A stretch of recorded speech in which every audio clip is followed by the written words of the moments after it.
The shimmer wasn't supposed to exist between worlds.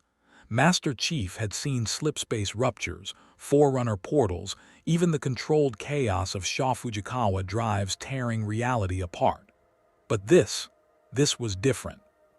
Through the cracked viewport of the UNSC Infinity's observation deck, John 1:17 watched as colors that had no names bled across impossible geometries.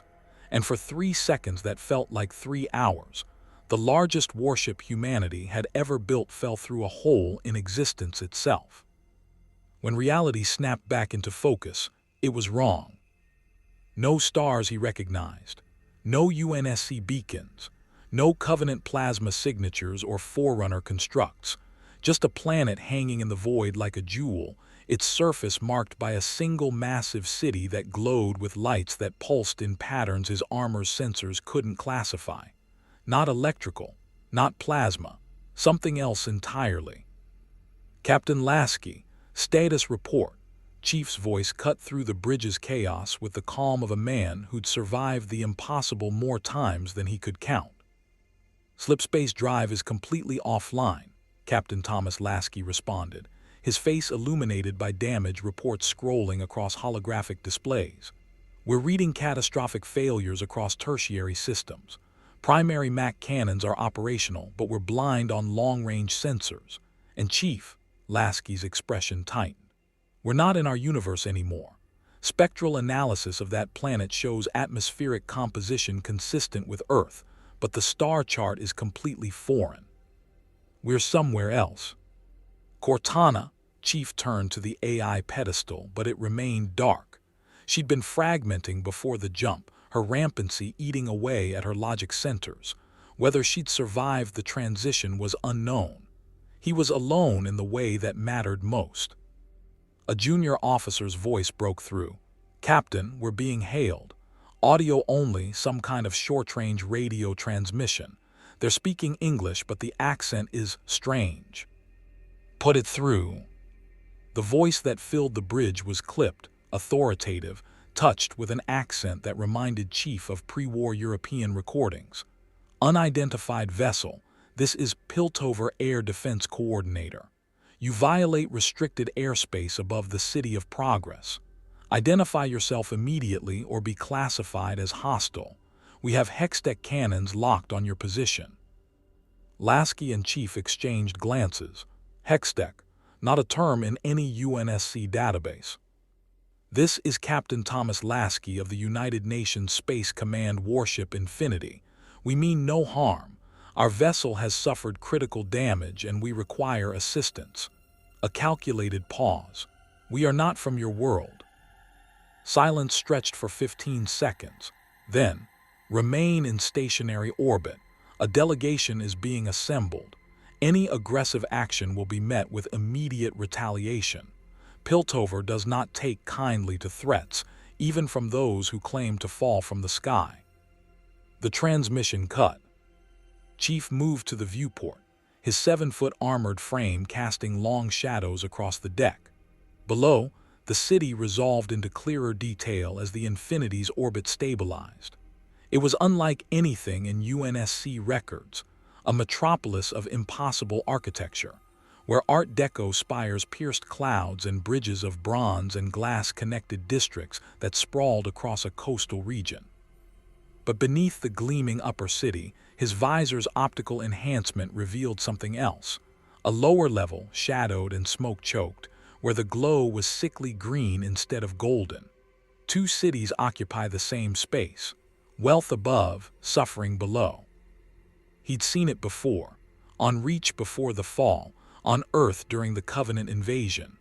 Humanity always built its paradise on someone else's back.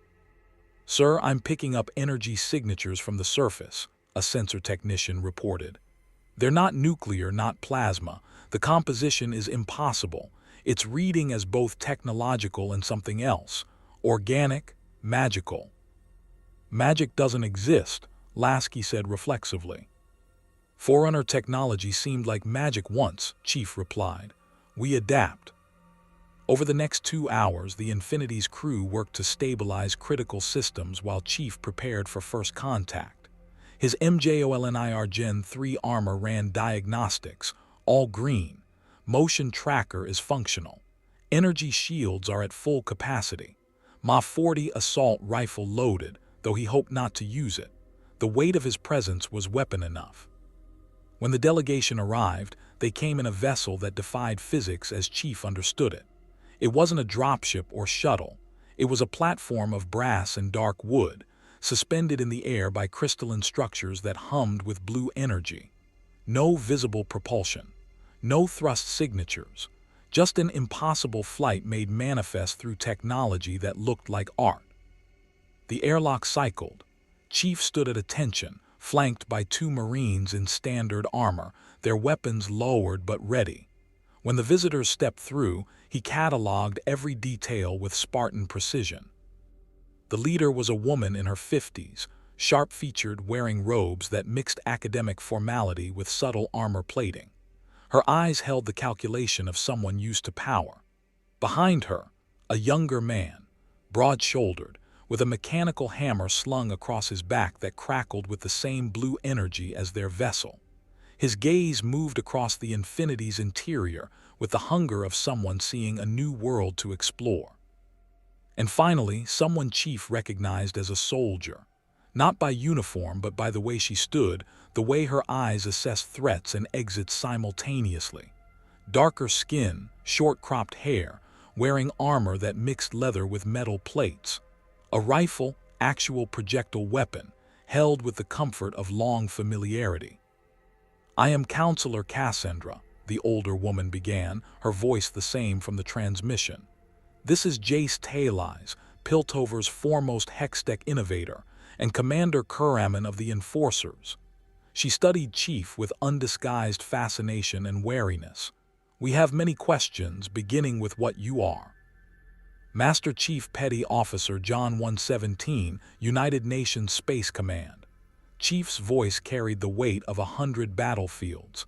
"Spartan High Super Soldier, we're human from Earth, but not your Earth." Jay stepped forward, his eyes wide. "Your armor, the energy readings are extraordinary. That's not Hextech, but it's generating a defensive field. And your ship," he gestured at the bulkheads. "This is beyond anything Piltover has achieved. Counselor, this is the first contact with an advanced civilization." "Or an invasion force," Commander Kuraman interjected. Her hand hadn't moved toward her weapon, but Chief recognized the readiness. "That vessel carries weapons that could level Piltover. Our Hextech sensors detected the cannon arrays. You could bombard the city from orbit." "We could," Chief acknowledged, "because lying served no purpose. We won't. The UNSC doesn't wage war on innocent populations." "The UNSC," Cassandra's eyebrow arched. "You speak of your military as though it represents all humanity." "Where we come from, it does. We've been fighting for survival against an alien species trying to exterminate us for 30 years. Every human world united under one banner because the alternative was extinction." The weight of that statement settled over the delegation. Jace's enthusiasm dimmed slightly. Kuraman's stance shifted, recognizing a fellow soldier who'd seen real war. Cassandra's calculation deepened. 30 years of war," she repeated. "And you've survived. What kind of warrior does that create?" Chief met her gaze through his golden visor. "The kind who knows when to fight and when to protect. We need repairs to our slipspace drive. Materials, technical assistance, safe harbor while we work. In exchange, we can offer medical supplies, technology transfers that won't destabilize your society, and protection against any threats you face." "Piltover has no threats that require a warship's protection," Cassandra replied smoothly. Too smoothly. But Kuraman's expression flickered, just for a moment. Chief caught it. There were threats, just not ones the Council wanted to acknowledge. "Perhaps we should continue this discussion planetside," Cassandra suggested. "Your captain and engineering teams can remain aboard with a liaison team to begin assessment of your vessel's needs. But you, Master Chief, should see Piltover, understand where you've arrived." It was a test and a trap. Could you separate the Spartan from his ship, assess his capabilities, and determine if he was controllable? Chief had played this game before with ONI, with the Arbiter, with every political entity that saw soldiers as tools instead of people. Agreed, he said, but I go armed. Cassandra's smile was thin. In Piltover, only enforcers carry weapons openly. For anyone else, it's considered a threat. Then consider me a threat you've chosen to allow. Chief's tone didn't change. I don't go anywhere unarmed, not in unknown territory. That's non-negotiable. The silence stretched. Jace looked between them, tension crackling like his Hextech hammer. Kuraman's lips quirked almost a smile. She understood. Finally, Cassandra nodded. Very well, but if you draw that weapon in the city without cause, the consequences will be severe. I only draw my weapon when there's cause, Chief replied. As they prepared to depart, Lasky approached privately. Chief, be careful down there. We're vulnerable up here, if this goes wrong. It won't. Chief checked his rifle one final time. But if it does, you have authorization to defend the ship by any means necessary. Piltover doesn't know what the Infinity can do. Let's keep it that way unless they force our hand. The descent platform carried them through clouds that tasted of salt and industry. And as Piltover rose to meet him, MasterChief saw a city that reminded him of every human colony he'd fought to protect. Beautiful and fragile, built on hope and compromised by greed. The upper districts gleamed with bronze and marble, where citizens in fine clothing walked streets lit by those impossible blue crystals. But his visor's optical zoom confirmed what he'd seen from orbit. Below the prosperity, shrouded in perpetual twilight, another city festered. Zaun. The name came from Jace's commentary, delivered with the casual dismissiveness of someone who'd never walked those streets. Chief had grown up in a facility where children were turned into weapons. He recognized a prison when he saw one, even if the bars were made of altitude and economic disparity. They landed at what Jace called the Piltover Academy, a complex of soaring buildings where the city's brightest minds supposedly pushed the boundaries of Hextech innovation. Students and professors stopped to stare at the 7-foot armored soldier walking through their halls. Chief ignored them, his motion tracker cataloging positions, exits, potential threats. Cassandra led them to a council chamber, circular, dominated by a table inlaid with the same blue crystals, surrounded by 7 seats for 7 counselors. Only 3 were present. The others, Chief assumed, were still being summoned or were watching remotely. Let us be direct, Cassandra began once they were seated. Chief remained standing. Your arrival has created a situation of unprecedented complexity. You claim to need repairs. We claim sovereignty over our airspace. What you call technology transfer could revolutionize Piltover or destabilize everything we've built. I've seen what happens when advanced technology reaches civilizations not ready for it, Chief said. Covenant weapons in insurrectionist hands. Forerunner artifacts activated by people who didn't understand them. We won't flood your world with weapons. But you are a weapon, another counselor spoke, an older man with calculating eyes. A living weapon. What's to stop you from choosing sides in conflicts you don't understand? Chief's answer was interrupted by an explosion that shook the chamber. Alarms blared. Through the windows, smoke rose from Piltover's lower districts. Kuraman's radio crackled with frantic reports. Attack on the Hexgate. Zaun insurgents breaching the bridge. Multiple casualties. The enforcers moved immediately, but Chief was faster. His hand went to his rifle, not raising it but ready. It seems, he said quietly, I'm about to understand your conflicts very quickly. If you want to see more characters enter different universes, hit that subscribe button and drop the name of a character and the universe you'd want to see them in down in the comments below. Hope shines brightest in the darkest night. The Hexgate explosion painted Piltover's skyline in shades of blue flame and copper smoke. MasterChief's helmet display tracked the blast pattern, Controlled detonation, strategically placed to disable rather than destroy. Whoever set the charges understood infrastructure sabotage. These weren't terrorists. They were soldiers fighting an asymmetric war. All Enforcer units converge on the Hex Gate. Kuraman barked into her radio, already moving toward the exit. Lockdown protocols enacted. Seal the bridges between. Between Piltover and Zaun, Chief finished, his voice flat. You're cutting off the lower city. Kuraman stopped, her hand on the door frame. This is standard procedure during insurgent attacks. We contain the threat, protect Piltover's citizens, then respond with measured force. You mean you abandon Zaun to whatever retaliation comes next? Chief had seen this playbook before. On Tribute, on Harvest, on every colony where distance from Earth meant delayed protection, where some lives mattered more than others because of geography and economics. You don't understand our situation, Cassandra interjected, her diplomatic mask slipping to reveal genuine frustration. Zaun has been agitating for independence for decades. They refuse to accept that Piltover's prosperity lifts both cities. These attacks are desperate actions by people who feel they have no other choice. Chief moved to the window, watching Enforcer airships mobilize with impressive speed. Their Hextech-powered vessels were elegant, designed for show as much as function. Pretty, inefficient, nothing like the brutal practicality of UNSC Pelicans. I've fought insurrectionists. I've put down rebellions. I know what this looks like. Jace, who'd been silent during the exchange, spoke up. Master Chief, you have to understand, Piltover built the Hex Gates.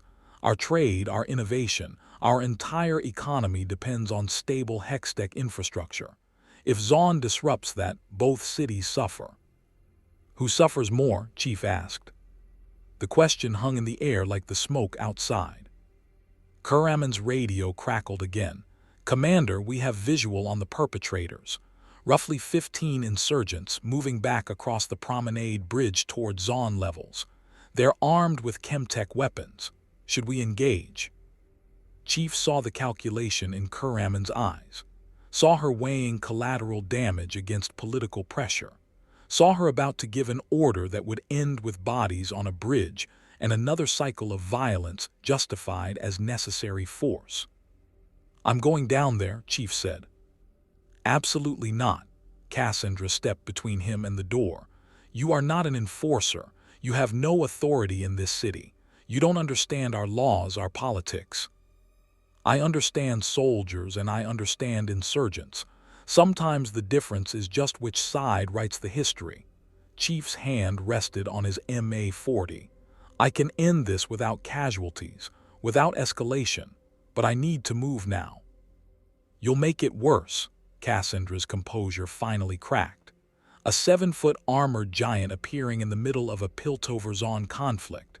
You'll be seen as Piltover's new enforcer, a foreign weapon brought in to crush Zaun's resistance. It will radicalize everyone in the undercity. Then I don't go as Piltover's weapon. Chief looked at Kuraman. I go as someone trying to stop people from dying. Your enforcers stay back. I make contact alone, no Piltover symbols, no political affiliation. Just a soldier talking to other soldiers. They're not soldiers, Kuraman said. They're criminals. Baron's thugs, probably, using revolutionary rhetoric to justify theft and sabotage. Then it should be easy for me to verify that. Chief moved toward the door. Are you going to shoot me to stop me, Commander? Kuraman's hand twitched toward her rifle. For 3 seconds the chamber held its breath. Then she lowered her hand. If you get killed down there, the diplomatic incident will be catastrophic. I've survived worse than chemtech weapons. And if you kill one of them, Cassandra demanded. If your intervention ends with Zaun blood on Piltover's academy steps. Chief turned back, his golden visor reflecting the council chamber's lights. I've killed thousands. Covenant, Flood, insurrectionists who threatened innocent lives. Every single death weighs on me. But I've also saved millions by finding solutions that didn't require pulling a trigger. Let me try the second option first. Jace stood abruptly. "I'm going with you." "Jace," Cassandra began. "No, hear me out." The inventor's enthusiasm returned, but tempered with something more serious. "I created the hex gates. I understand the technology they attacked, and more importantly, people in both cities know me. I can legitimize his presence, explain that he's not here as a weapon but as a neutral party trying to prevent escalation." "You're a counselor's protege," Kuraman said. "You represent everything Zaun hates about Piltover's elite." "I'm also the man-child who nearly blew up his apartment trying to prove magic and science could merge." Jace's smile was self-deprecating. "Zaun doesn't hate me.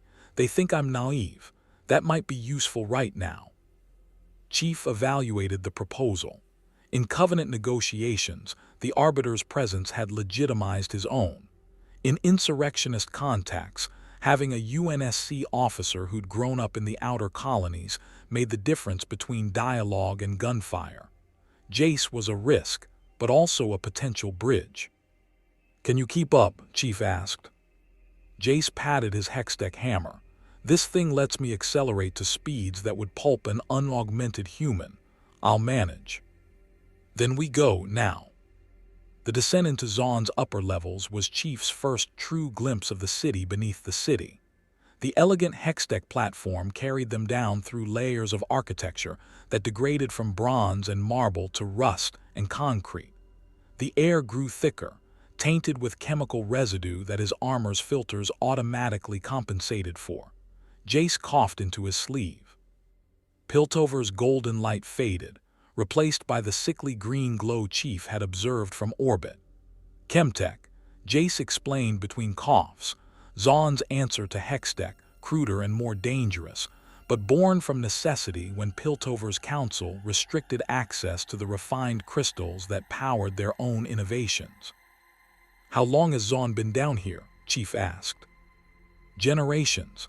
The fissures flooded during the bridge collapse centuries ago. Piltover rebuilt above. Zaun adapted below." Jace's voice carried guilt. "I've tried to get the council to invest in infrastructure down here, air purification systems, better housing, but every proposal gets blocked. Too expensive, too politically complicated." "Too easy to ignore people you don't see," Chief said. They found the insurgents exactly where Chief expected, retreating but not running, moving with disciplined spacing that spoke of training and experience. 15 individuals wearing improvised armor and breathing masks, carrying weapons that looked like jury-rigged rifles with chemical canisters attached. Chemtech weapons, as Kuraman had said. One spotted them immediately. "Enforcer platform, take cover."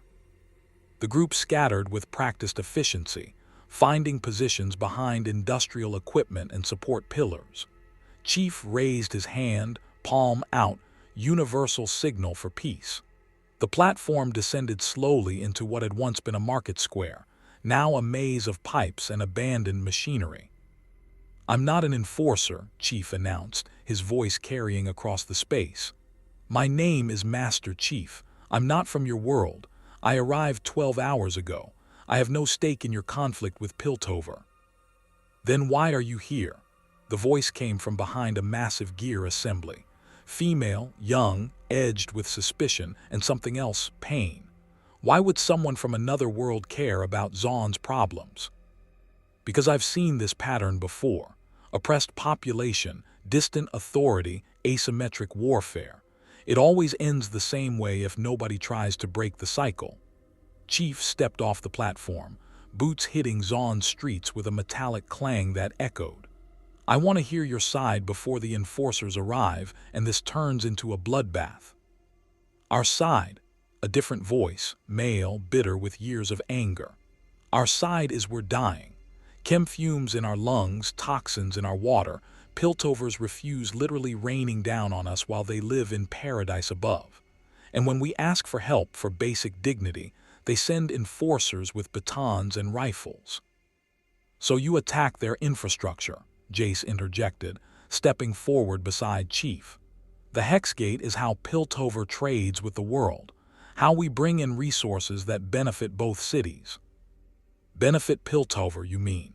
A woman emerged from cover, late 20s, dark hair with a mechanical arm that hummed with Chemtech energy, her face half covered by a breathing mask but her eyes blazing with righteous fury.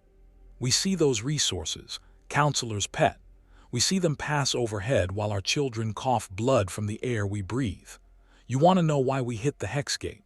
Because it's the only thing you people actually care about protecting. Chief recognized her immediately. Not her name, but her type. The true believer, the revolutionary who'd watched too many people die and decided that violence was the only language power understood. He'd killed dozens like her in the insurrection. He'd also learned that some of them were right about the systems they fought against, even when their methods were wrong. "What's your name?" he asked. She hesitated then. "Savika, I work for someone who actually gives a damn about Zaun." "And what does your employer want?" "Independence, recognition, for Piltover to stop treating us like a foundation to build their paradise on and start treating us like people." Savika's mechanical arm word, pistons flexing. "But that's never going to happen, so we make them hurt until they have no choice but to negotiate." Chief's tactical assessment ran simultaneously with the conversation. 15 insurgents, now down to visible 13 with 2 likely in sniper positions. Chemtech weapons, chemical propellant, probably toxic payloads. His shields would hold against the first few shots. His armor could tank the rest. He could disable the entire group in approximately 45 seconds with non-lethal force. But that wouldn't solve anything. "You sabotaged the hex gate to make a statement," Chief said. "You succeeded. Piltover's listening. The question is, what happens next? Enforcers are mobilizing. If they come down here with weapons drawn, people die. Your people, maybe some of theirs. The cycle continues." "Then let it continue." Another insurgent stepped forward, younger, maybe 18. "We're already dying. At least this way we die fighting." Chief saw Jace flinch at the raw desperation in that statement. Saw the inventor's worldview cracking as he confronted the reality his innovations had been built upon. "I've said that before," Chief replied quietly. "I've stood where you're standing, ready to die fighting because at least it meant something. But I learned that dying fighting is easy. Living to build something better, that's the hard fight." Savika laughed, sharp and broken. "Build what? Piltover owns everything. The council controls every resource, every opportunity. What are we supposed to build with rusted pipes and chemical waste?" "I don't know yet," Chief admitted. "But I know that more violence right now just gives Piltover justification to crack down harder. Gives them an excuse to militarize the enforcers, seal Zaun off completely, frame you as terrorists instead of people fighting for survival." "We are terrorists to them," Savika shot back. "We're the dirt beneath their boots. Nothing we do will ever." The crack of a rifle shot cut her off. Savika's head snapped back, a tranquilizer dart embedded in her shoulder. She staggered, Chemtech arms sparking as the sedative hit her bloodstream. Around the square, the other insurgents collapsed as enforcer snipers found their marks with professional precision. Chief's motion tracker had caught them, 12 enforcer positions, surrounding the square in a perfect kill box. They'd used him, used his intervention as a distraction to get their shooters in position while the insurgents were focused on dialogue. Karaman's voice echoed from concealed speakers. "Insurgents neutralized. Enforcer teams secure the area. MasterChief, Counselor Tailize, please clear the operational zone." Jace stared in horror as enforcers descended on zip lines, already restraining the unconscious Zaunites with practiced efficiency. "Commander, we were negotiating." They were standing down. "They were insurgents who attacked Piltover infrastructure," Karaman replied, her tone allowing no debate. "This is standard protocol. They'll be processed, charged, and sentenced according to law." Chief knelt beside Savika, checking her vitals through his helmet sensors. Alive, breathing stable, but she'd be out for hours. Her mechanical arm had shut down when she fell, safety protocols probably. He looked up at the enforcers securing her companions with zip ties and sedatives, efficient and cold. "What happens to them?" he asked. An enforcer captain approached, older man, scarred face, the weariness of someone who'd been doing this too long. "Stillwater prison. Maybe 5 years for the foot soldiers, 10 to 15 for the leaders, more if we can connect them to previous attacks." 5 years for fighting for breathable air, Chief said. The captain's expression didn't change. 5 years for domestic terrorism and destruction of critical infrastructure. The law is the law, regardless of motivation. Chief stood slowly, his full height forcing the captain to look up. "I've enforced laws I didn't agree with because I was ordered to. I've learned that following orders doesn't absolve you when those orders are wrong." "Are you threatening an enforcer captain?" The man's hand moved to his sidearm, more reflex than genuine threat. "I'm observing that you just used me as bait to set an ambush. I told Counselor Cassandra I'd go alone to prevent casualties. Instead, you turned a de-escalation into a mass arrest." Chief's voice remained level, but there was steel underneath. "Don't insult me by pretending this was standard protocol. This was a political operation using my presence as cover." Karaman appeared from one of the enforcer airships, her expression unreadable. "Master Chief, a word, privately." They moved to the edge of the square, while Jace argued futilely with the enforcer captain about prisoner treatment. Karaman faced Chief with the directness of a fellow soldier. "You're right," she said bluntly. "I used you. The council authorized it. Savica and her crew have been hitting Piltover infrastructure for months. This was our best chance to capture them without a firefight that would kill half a district." "And now Zaun sees me as Piltover's tool," Chief replied. "Exactly what Cassandra said would radicalize the undercity."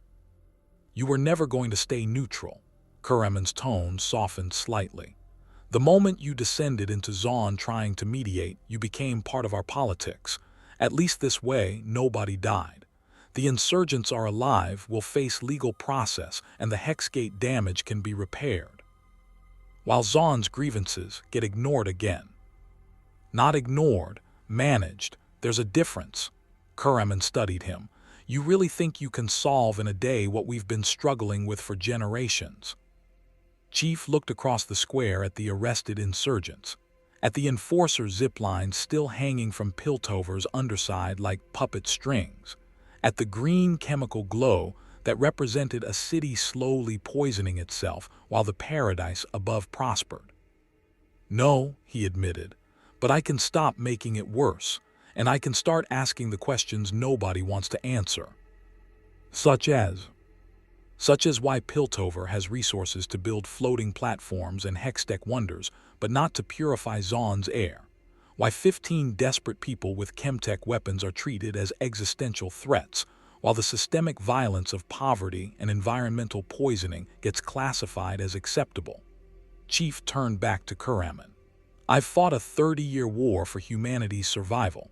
I've learned that sometimes the real enemy isn't the one shooting at you. It's the system that makes shooting feel like the only option." Karaman was silent for a long moment. When she spoke, her voice carried a weight that suggested she'd asked herself these questions before. "What would you do if you were me?" "I'd remember that every insurgent you arrest has a family, a community, people who'll see this arrest as proof that Piltover only responds with force." Chief gestured at the unconscious Savica. "She said she works for someone who cares about Zaun. Who is that?" "We don't know. Zaun's leadership is fragmented, chem barons controlling different districts, revolutionary cells operating independently. Savica is muscle for one of the more powerful factions, but she won't give up her employer. Never does." "Then talk to her," Chief said. "Not as an enforcer to a prisoner, as one soldier to another. Find out what would actually make things better instead of just punishing what makes them worse." Before Karaman could respond, an alarm shrieked across Zaun's industrial landscape.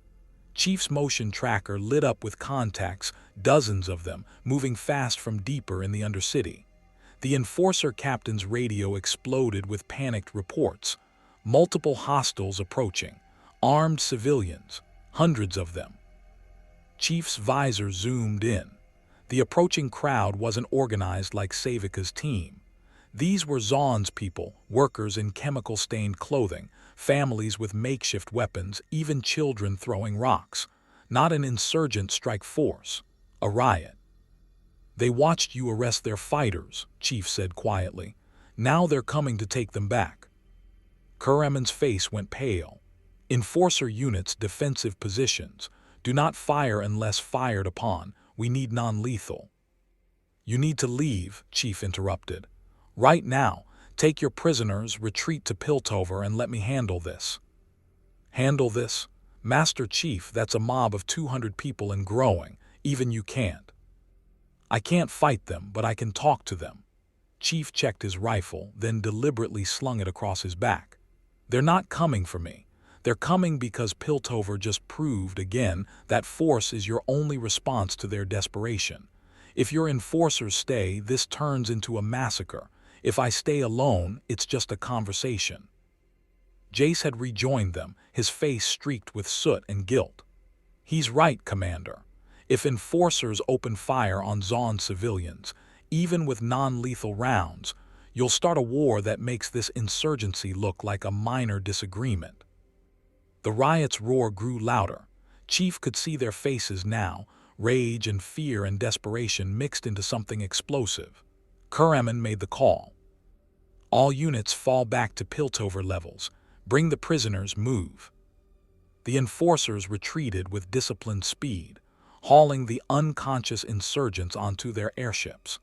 Within 90 seconds, Chief stood alone in the square as 200 angry Zaunites poured toward him like a wave of righteous fury. He didn't draw his weapon, didn't activate his energy shields, just stood there, a 7-foot monument in green armor, and waited for Zaun to reach him. The crowd stopped 30 feet away, their momentum broken by uncertainty. A man pushed forward, older, wearing a worker's respirator and carrying a wrench like a club. "Where are our people?" he demanded. "Where did those Piltover bastards take them?" "To Stillwater Prison," Chief answered honestly. "They're alive, unharmed. They'll face legal process under Piltover law." "Piltover law," someone shouted. "Piltover law that ignores our suffering and criminalizes our resistance." "I know," Chief said. The simple acknowledgement rippled through the crowd. They'd expected denial, justification, the usual Piltover rhetoric about order and progress. "I've been here less than a day," Chief continued, his voice carrying across the square. "I don't understand your history, your politics, your culture, but I understand injustice. I understand when people fight because they've been left no other choice, and I understand that what's happening here is wrong." "Then why are you with them?" A woman's voice, broken with grief. "Why do you stand with the city that grinds us into dust?" "I don't." Chief met her eyes through his visor. "I stand with whoever's willing to stop the cycle of violence and actually fix what's broken. If Piltover won't do that, then they're wrong. If Zaun's response is to hurt innocent people, then they're wrong too. I'm looking for the people who want to build something better instead of just tearing each other apart." The crowd murmured, uncertain. The old man with the wrench lowered it slightly. "Pretty words from someone in armor that could level this entire district," he said. "What do you actually plan to do?" Chief considered the question. Considered the UNSC Infinity hanging in orbit with weapons that could reshape Piltover and Zaun's power dynamic permanently. Considered his own capabilities, his history of solving problems through superior firepower and tactical supremacy. Considered what he'd learned fighting insurrectionists who were sometimes terrorists, and sometimes just desperate people pushed too far. "I'm going to learn," he said finally. "Learn why this city is broken. Learn what both sides actually need instead of what they claim to want. And then I'm going to find the people in both Piltover and Zaun who care more about solutions than victory. And if you can't find them..." Chief's response was interrupted by an explosion that lit Piltover's underside in orange flame. Not the blue of Hextech. Orange and chemical. Another bomb, larger than the Hexgate sabotage, detonating somewhere in the support structure that kept the city of progress suspended above the city of suffering. As debris rained down and alarms shrieked, and the crowd scattered in panic, Chief realized with cold certainty that Savika's attack had been a distraction. The real operation was still ongoing, and whoever was orchestrating Zaun's revolution had just escalated beyond sabotage into something far more dangerous. Somewhere in the chaos, Jace was screaming about structural integrity failure. Somewhere above, Kuraman was scrambling enforcer units. And somewhere in Zaun's depths, someone who cared about the undercity enough to burn Piltover's foundation was watching their plan unfold. MasterChief activated his helmet's communication system, linking back to the Infinity. "Captain Lasky, we have a situation. Piltover and Zaun are about to tear each other apart, and we're standing in the middle of it. I need tactical analysis, and I need it now." Lasky's voice crackled back. "Chief, our sensors are picking up structural weaknesses across Piltover's support systems. If those fail, the entire upper city could collapse into Zaun. We're talking hundreds of thousands of casualties. Can the Infinity help?" A pause. "We'd have to bring the ship into atmosphere, expose ourselves, potentially take sides in a conflict we don't understand." Chief looked at the panic, the fear, the decades of resentment and justified anger boiling over into something that would kill everyone regardless of which city they called home. "Sometimes," he said, "you don't need to understand a conflict to know that letting innocent people die is wrong. Prepare for atmospheric descent. I'll coordinate from the ground."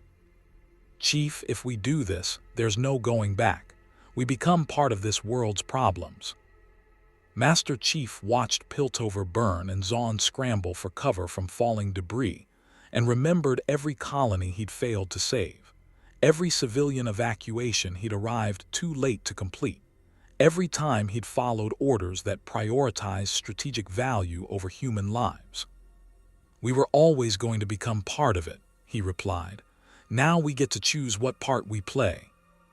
The UNSC Infinity descended through Piltover's smoke-choked sky like a god of war, answering a prayer no one had dared to speak.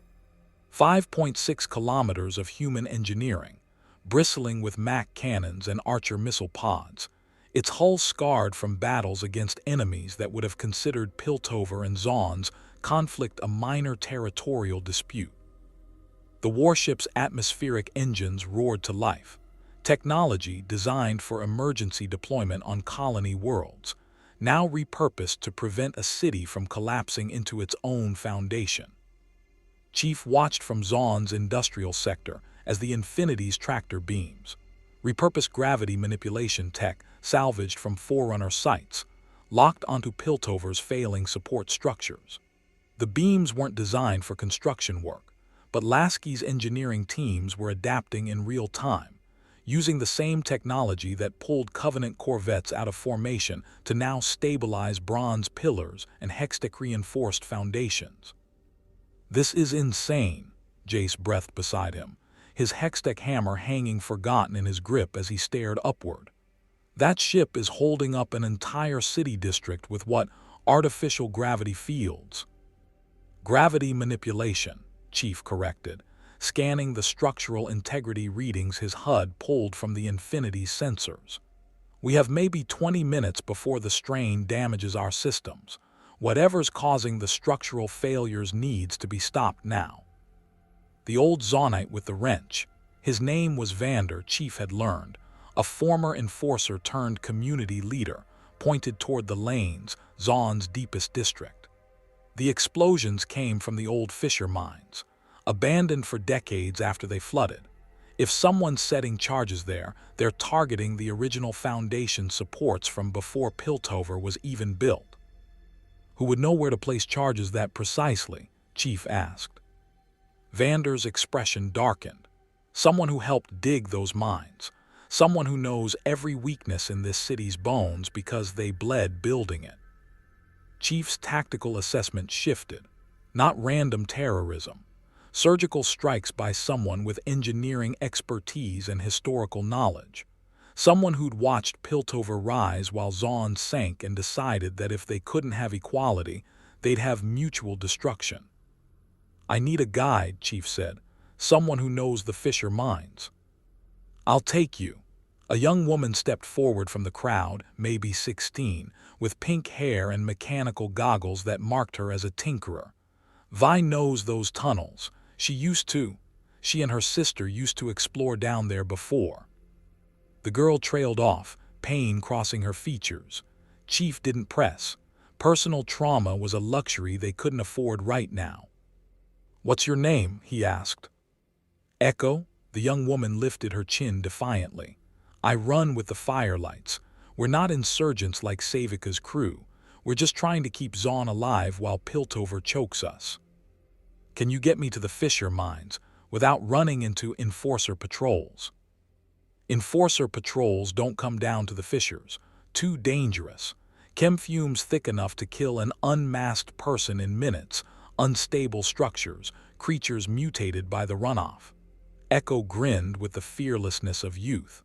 "But I'm guessing your fancy armor handles all that." Chief's environmental seals had survived hard vacuum and flood infection forms. Zaun's chemical atmosphere was comparatively mild. "Lead the way." Jace moved to follow, but Chief stopped him. "You need to get back to Piltover. Work with your council to evacuate civilians from the districts that the Infinity is supporting. If my ship fails before we stop whoever's setting these charges, people need to be clear." "I can help down there," Jace protested. "I understand Hextech infrastructure." "And that's exactly why you need to be up there coordinating with my engineering teams." Chief gestured at the Infinity hovering like a metallic angel above them. "Captain Lasky needs someone who speaks both Hextech and human engineering. You're the bridge. Use it." Jace hesitated, then nodded. "Don't die down there, Master Chief. We just got interesting." As Jace ascended on a Hextech platform requisitioned from a shocked enforcer patrol, Chief turned to Echo. "How fast can we move?" "Depends. How good are you at parkour?" Chief had cleared obstacle courses designed to train Spartans, had navigated Covenant ships while they were exploding around him, and had run across a collapsing halo ring while the flood chased him. "I'll manage." Echo's route through Zaun was a revelation in improvised infrastructure. She moved through the undercity like water flowing downhill, ducking under pipes, vaulting over chemical runoff channels, using ventilation shafts and maintenance corridors that hadn't seen official use in decades. Chief followed, his armor servos compensating for the tight spaces, his motion tracker cataloging the hidden communities they passed. Zaun wasn't just a city beneath a city. It was a maze of interconnected districts, each one a microcosm of survival and adaptation. He saw children playing in courtyards built from scrap metal, their laughter somehow persisting despite the green chemical haze. Saw workshops where tinkerers like Echo modified salvaged Piltover tech into chemtech alternatives, innovation born from necessity rather than academic curiosity. Saw makeshift clinics where doctors in respirators treated chem lung and industrial injuries with whatever supplies they could scrape together. "This is what Piltover doesn't want to acknowledge," Echo said as they descended another level, the air growing thicker. "We're not just criminals and terrorists. We're people building lives out of their garbage." "I've seen colonies like this," Chief replied. "Outer worlds where Earth's support never quite arrived. They learned to survive on their own, became strong because they had to." "Did Earth eventually help them?" Chief thought about Harvest, about Reach, about all the colonies that had screamed for UNSC protection and received it too late or not at all. "Eventually, usually after they'd already paid the price for Earth's negligence." Echo's laugh was bitter. "So we're right on schedule."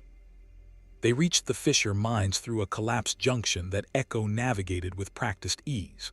The mines themselves were a monument to Zaun's origins, massive caverns carved out of rock, their walls still bearing the tool marks of the miners who'd labored here generations ago. Water dripped from somewhere above, tainted green with chemical runoff, pooling in stagnant reservoirs that reflected the bioluminescent fungi growing in the darkness. Chief's motion tracker picked up movement deeper in the mines, multiple contacts moving with purpose. "We're not alone." "Probably scavengers," Echo whispered, "or some prats or worse." "Worse?"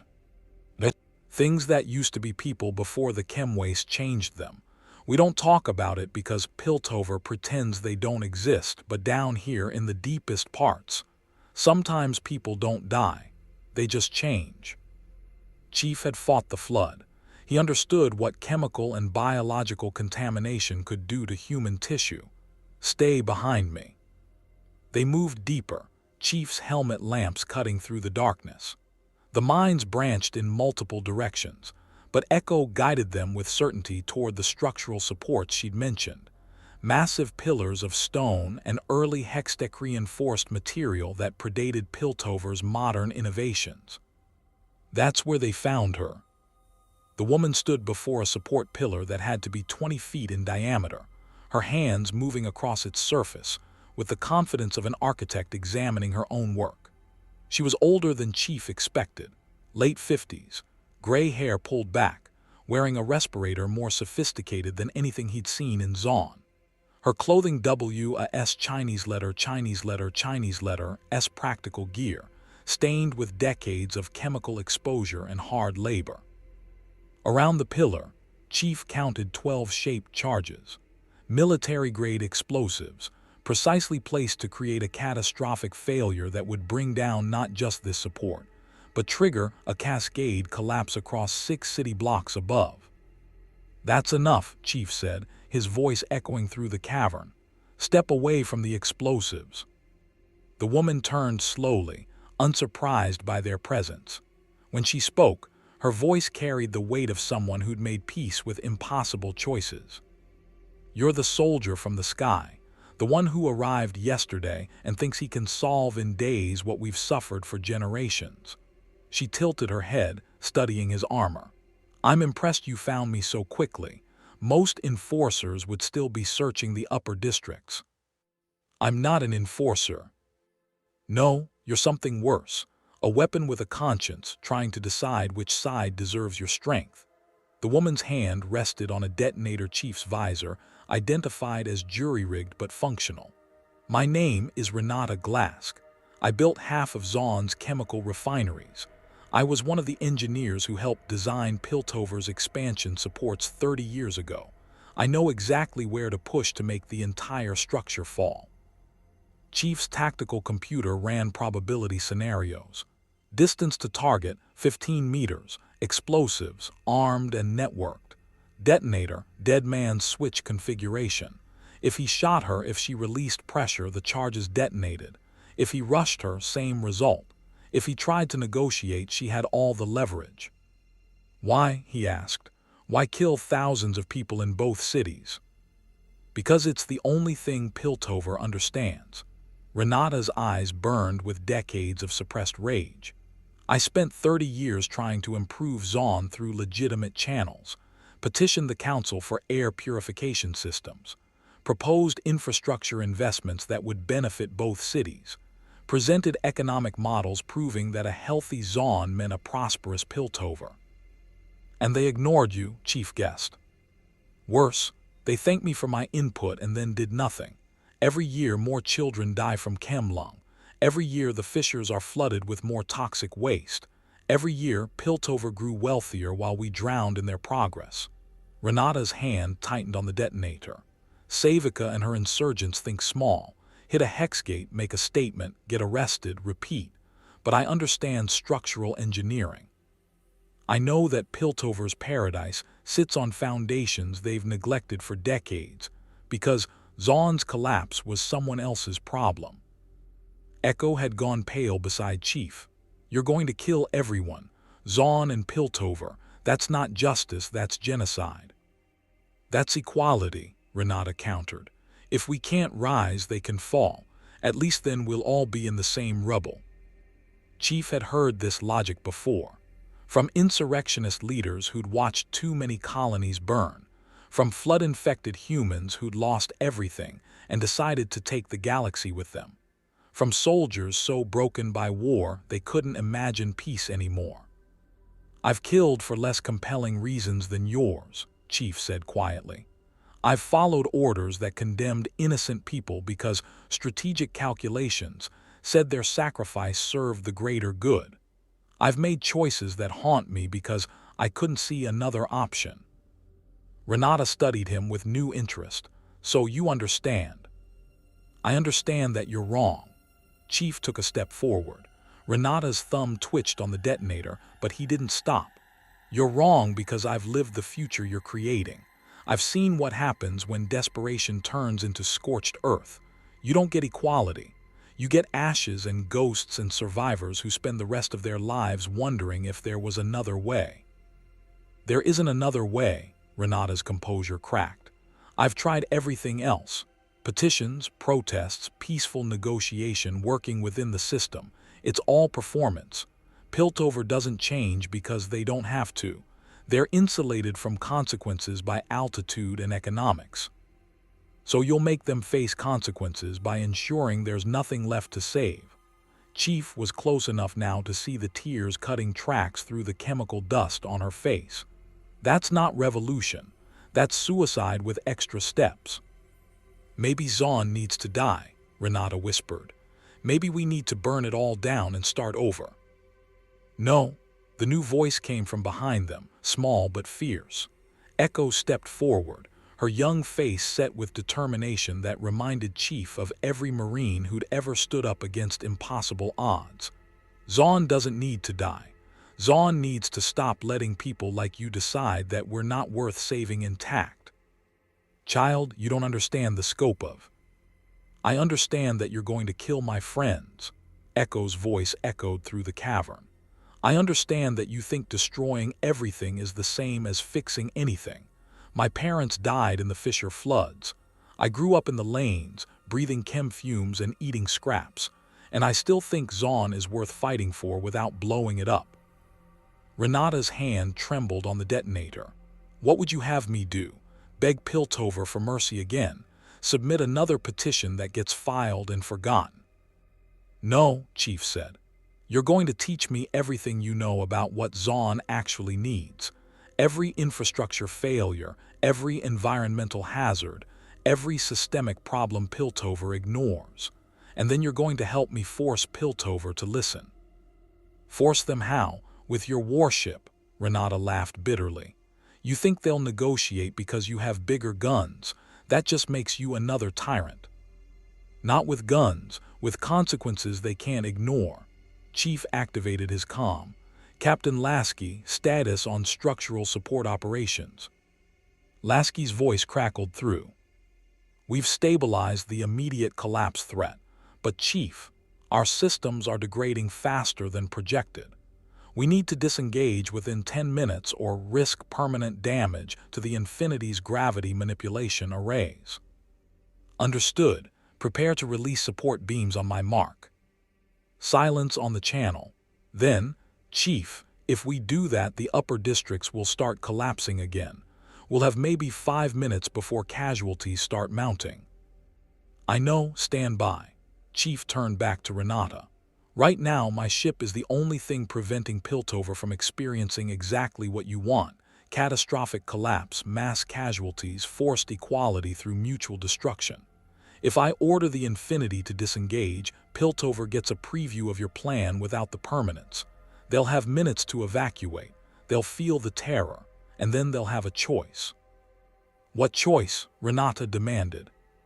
"Negotiate with the woman who holds their structural blueprints and knows how to prevent future failures, or risk me letting the next collapse happen without intervention." Chief met her gaze through his visor. "You wanted Piltover to face consequences. I'm giving you the leverage to make those consequences constructive instead of catastrophic." Renata's laugh was hollow. "You're bluffing. You won't let innocent people die." "Won't I?" Chief's voice went flat, the tone he used when making impossible calculations on the battlefield. I've sacrificed colonies to save planets, sacrificed planets to save systems. I've made choices that killed thousands to save millions. The question isn't whether I'm willing to let some Piltover citizens die. The question is whether you're willing to give them a chance to do better before you kill them all.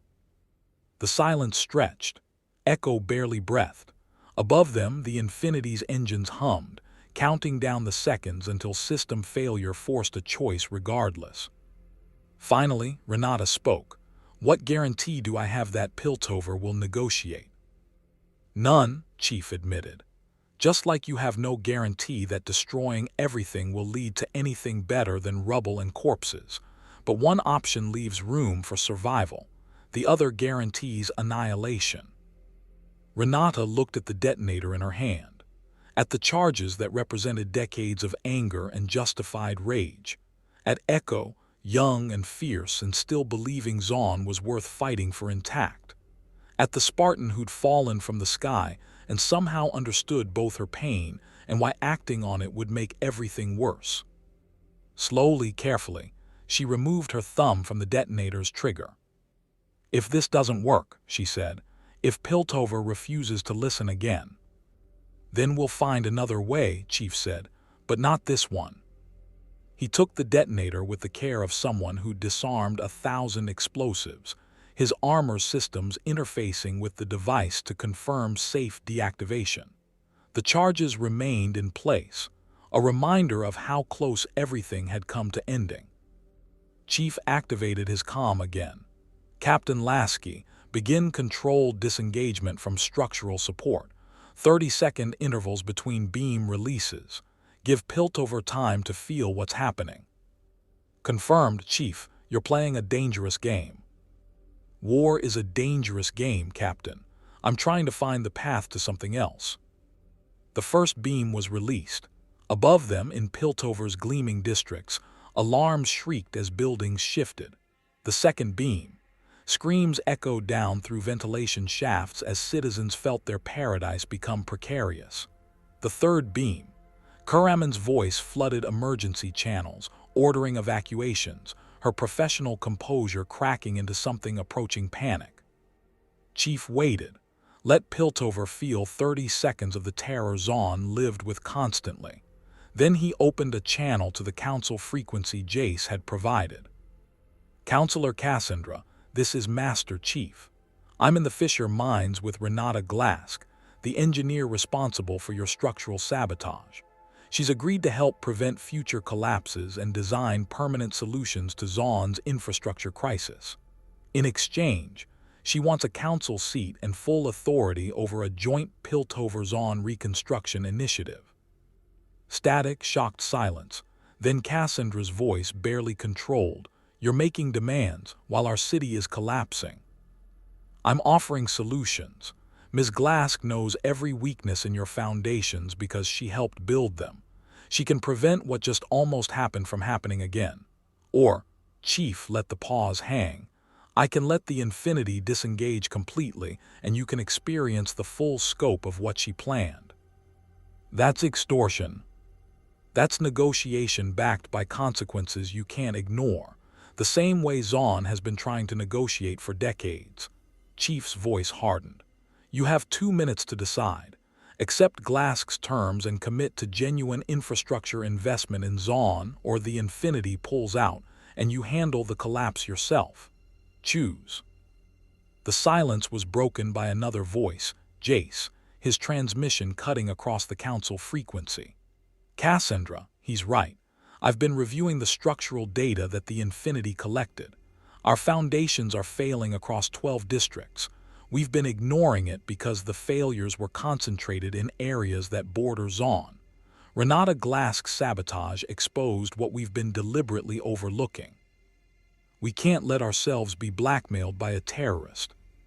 She's not a terrorist, Chief interrupted.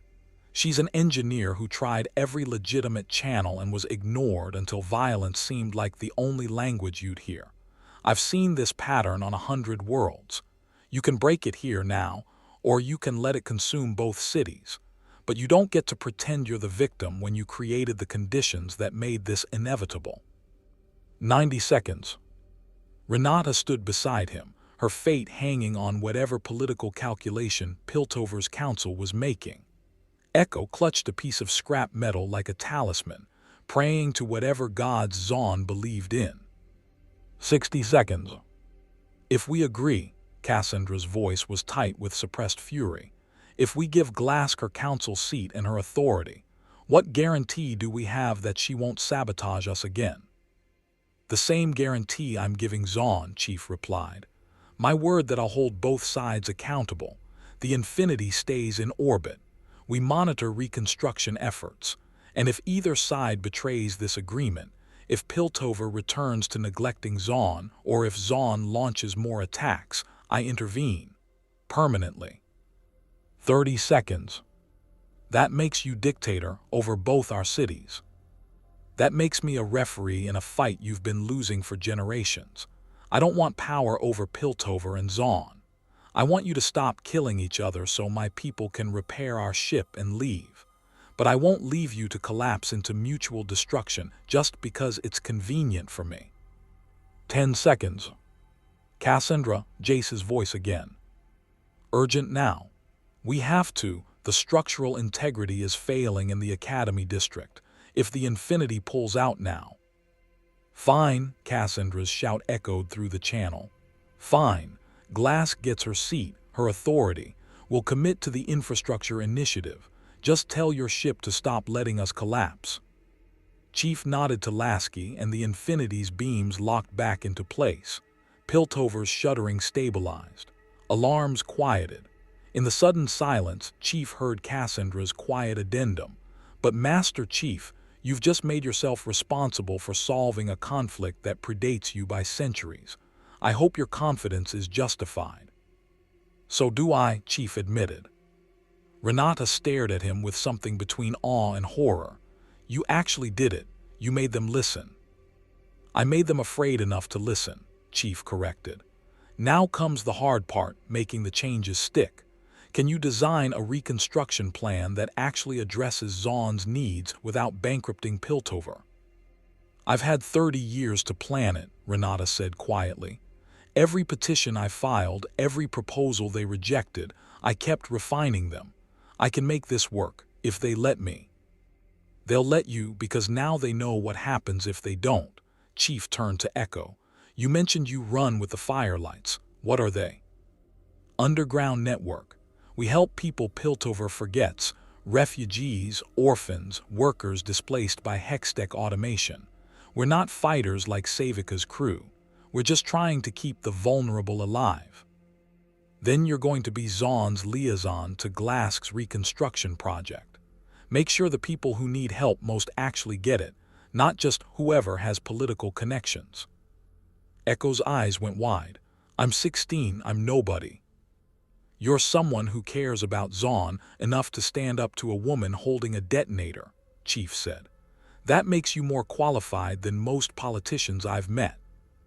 As they made their way back through the fissures, Chief's comm crackled with reports from the Infinity. Lasky's engineering teams were coordinating with Jace's Hextech specialists, finding common ground between UNSC technology and Piltover's magic-infused science. Kuraman was negotiating prisoner transfers. Savika and her crew would face house arrest during the reconstruction initiative instead of Stillwater's cells, contingent on their cooperation. The political machinery was grinding into motion, transforming crisis into opportunity through violence threatened but not delivered. But Chief knew this was just the beginning. Renata's bombs had been symptoms of a deeper rot. Savika's insurgency represented one faction of Zaun's resistance, and somewhere in the Undercity's depths, other powers were watching, calculating how this new variable from the sky might serve their own agendas. As they emerged into Zaun's upper levels, Chief saw crowds gathering, not rioting now, but watching, waiting to see if this sudden promise of change was real or just another performance. Vander approached, the old community leader's expression unreadable. You've bought us time, soldier from the stars, maybe even bought us hope, but hope is a dangerous thing in Zaun. It's gotten people killed before. Then we make sure it doesn't this time, Chief replied. Above them, the Infinity hung like a promise and a threat, the reminder that consequences existed for both sides now, that the cycle of neglect and retaliation had been interrupted by someone with the power to enforce accountability. MasterChief had stopped the immediate collapse, but as he looked across Zaun's chemical-lit streets and then up at Piltover's gleaming spires, he recognized the truth. He just committed himself to something far more complicated than any battle he'd fought. He'd committed to preventing a war by forcing peace on people who'd spent generations perfecting their hatred. The Covenant had been easier. At least they'd been honest about wanting humanity extinct. The Piltover Council chamber had never held this particular kind of tension. Councillor Cassandra sat rigid in her seat, flanked by 6 other council members whose expressions ranged from outrage to calculating. Across from them, Renata Glask occupied what had been the petitioner's chair, a symbolic placement meant to emphasize supplication. She'd moved it 6 inches to the left, breaking the chamber's carefully designed power geometry, a small act of defiance that spoke volumes.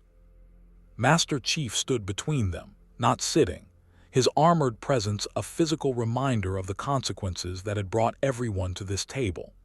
Jace sat to one side, his Hextech hammer resting against his chair, looking simultaneously exhausted and energized by the technical collaboration he'd been leading with the Infinity's engineers. Commander Kuraman occupied the Enforcer-Observer position, her rifle conspicuously absent for the first time Chief had seen her, a concession to the fragile peace being negotiated. And in the corner, broadcasting everything to Zaun's districts through a network of improvised screens, Echo operated a camera rig that would have been confiscated as illegal surveillance equipment 3 days ago. Now it was transparency, demanded by a Spartan who understood that secret negotiations bred the kind of resentment that exploded into violence. "Let's be clear about the terms," Cassandra began, her voice carrying the controlled fury of someone forced into a corner. Renata Glask receives a council seat with voting authority, conditional upon her full cooperation in preventing further sabotage and designing comprehensive infrastructure improvements for both Piltover and Zaun. "Not conditional," Renata interrupted.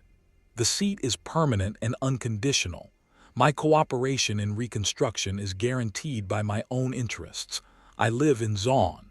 I breathe the same air I'm trying to purify.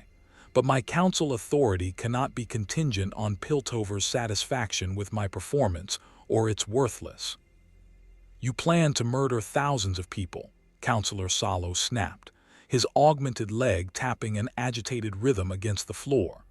"You're a terrorist demanding political legitimacy as ransom."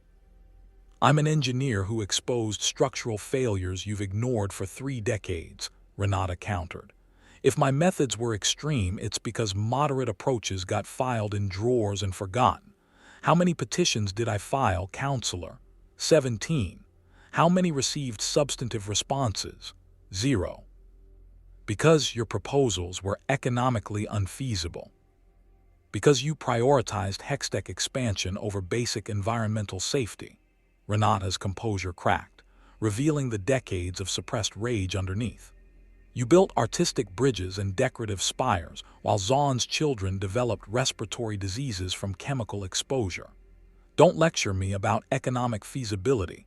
When Piltover commissioned a 6 million gold academy expansion, the same year you rejected my 200,000 gold air purification proposal."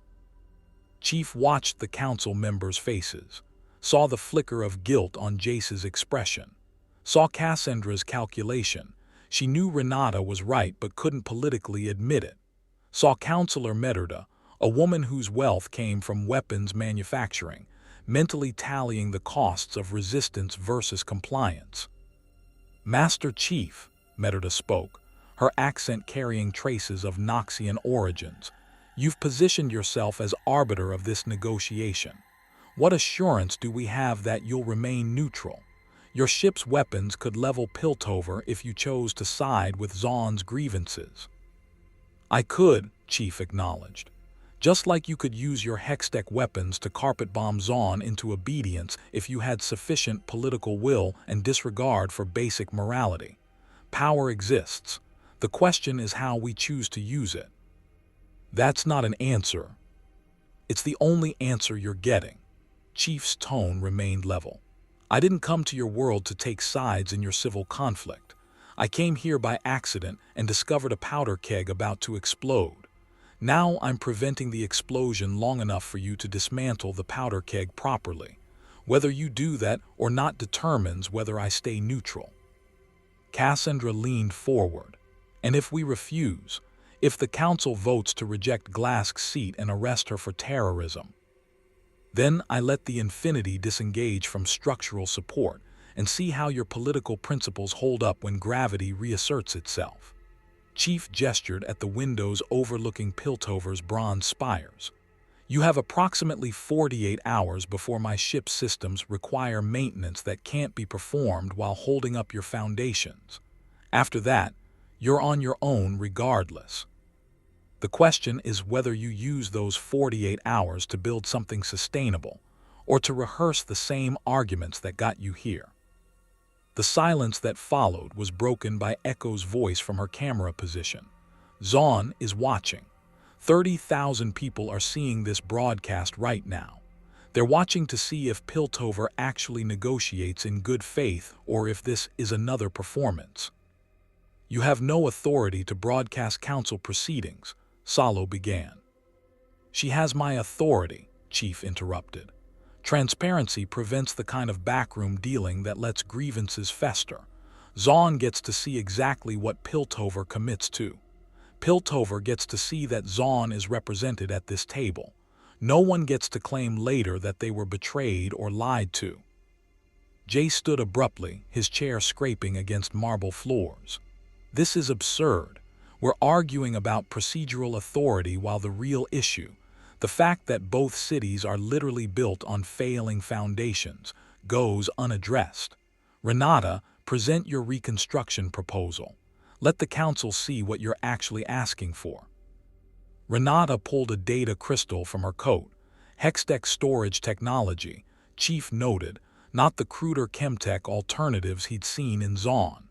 She'd once had access to Piltover's resources, he realized, had been part of their technical elite before whatever schism had sent her to the undercity. Jace inserted the crystal into the council chamber's projection system. Holographic blueprints materialized above the table, rotating slowly to display Piltover and Zaun's complete structural layout in 3 dimensions. Chief's tactical mind immediately cataloged the problem. Piltover's expansion over the past 30 years had added weight to foundations designed for a smaller city. Meanwhile, Zaun's industrial districts had been excavating deeper, removing structural support from below. The cities were simultaneously crushing and hollowing their shared foundation. The fissure mines represent the original excavation points from Piltover's founding, Renata began, her voice shifting into the professional cadence of an engineer presenting to colleagues. When the floods came, you sealed the lower levels and built upward, but you never properly reinforced the foundations you were abandoning. Every Hextech expansion, every new district, adds thousands of tons to pillars that were already compromised. We've conducted regular safety inspections, Councillor Shula protested. You've conducted inspections of Piltover's superstructure, Renata corrected.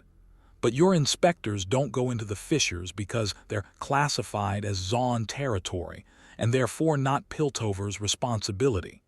You've been checking the upper floors while ignoring that your basement is collapsing. The hologram zoomed into 12 highlighted areas, weak points in the foundation network. Chief's visor overlaid the Infinity's structural scan data, confirming Renata's assessment. The weak points aligned perfectly with the support beams his ship was currently reinforcing. My proposal has 3 phases, Renata continued. Phase 1, emergency stabilization. We reinforce these 12 critical support structures using a combination of Hextech reinforcement and Chemtech binding agents. Piltover provides the hex crystals and technical expertise. Zaun provides the chemical engineering knowledge and labor force. Timeline: 6 weeks. 6 weeks is, Cassandra began. Optimistic but achievable if both cities cooperate fully, Renata interrupted. Phase 2, environmental remediation. We install air purification systems throughout Zaun's districts, upgrade the ventilation network, and create sealed barriers preventing Piltover's industrial runoff from contaminating the undercity. This benefits both cities. Piltover gets a healthier workforce and reduces the risk of Chemtech contamination spreading upward. Timeline: 6 months. Merida's expression shifted slightly. She was calculating profit margins, Chief realized, seeing the economic opportunity in environmental technology. Phase 3, integrated infrastructure, Renata said, and her voice carried something Chief hadn't heard before: hope. We stop treating Piltover and Zaun as separate cities and start designing them as one interconnected system. Shared power grid, shared water treatment, shared transit. You can't oppress people you're structurally dependent on. You can't sabotage systems you need to survive. We force mutual cooperation through engineering interdependence. The hologram displayed the vision, bronze and green blending together, Hextech and Chemtech integration points creating a unified city that preserved both cultures while eliminating the artificial separation. It was ambitious, maybe impossible, definitely revolutionary. The cost, Cassandra asked quietly. 40 million gold over 5 years, Renata replied. Roughly equal to what you spent on the last academy expansion. The difference is this investment prevents catastrophic collapse instead of adding more weight to failing foundations.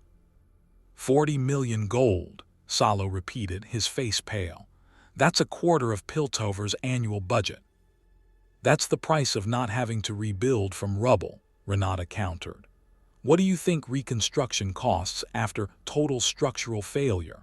What's the economic impact when your trade routes collapse because the hex gates are buried under fallen districts?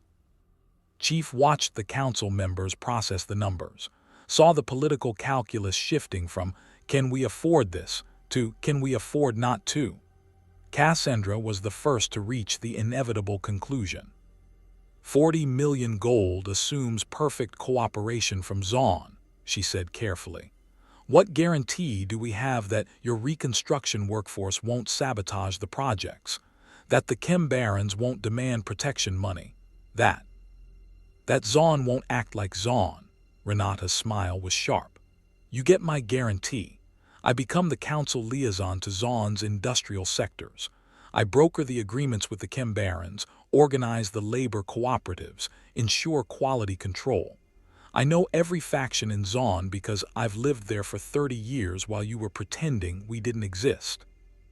And if you can't deliver, Merida asked, then I've destroyed my own credibility in both cities and achieved nothing except ensuring my legacy is terrorist who failed at revolution and reconstruction. Renata's voice went quiet. I don't want to be remembered as the woman who blew up Piltover. I want to be remembered as the engineer who saved both cities when everyone else had given up. The chamber fell silent. Chief recognized the moment, the pivot point where decisions that would echo for generations hung in the balance. He'd seen it in peace negotiations with the Arbiter, in the decision to destroy Halo installations that could wipe out all sentient life, in every impossible choice that defined whether civilizations survived or collapsed into chaos. Kuraman spoke for the first time since the meeting began. Master Chief, military perspective, is this achievable? Chief considered the question, considered what the UNSC had accomplished rebuilding worlds after the Covenant War, considered the Infinity's engineering capabilities combined with Piltover's Hextech and Zaun's Chemtech innovation. Achievable, he said finally. Yes. Likely to proceed without complications. No. You're asking two populations that have spent generations hating each other to suddenly cooperate on projects that require trust and coordination. People will resist. Sabotage will occur from extremists on both sides. You'll have cost overruns, political backlash, incidents that threaten to collapse the entire initiative. That's not encouraging, Salo muttered. But the alternative is guaranteed failure, Chief continued. The structural collapse isn't theoretical. The Infinity scans confirm that without intervention, you have maybe 18 months before catastrophic failure in at least one district. Could be sooner if another insurgent group decides to finish what Glask started.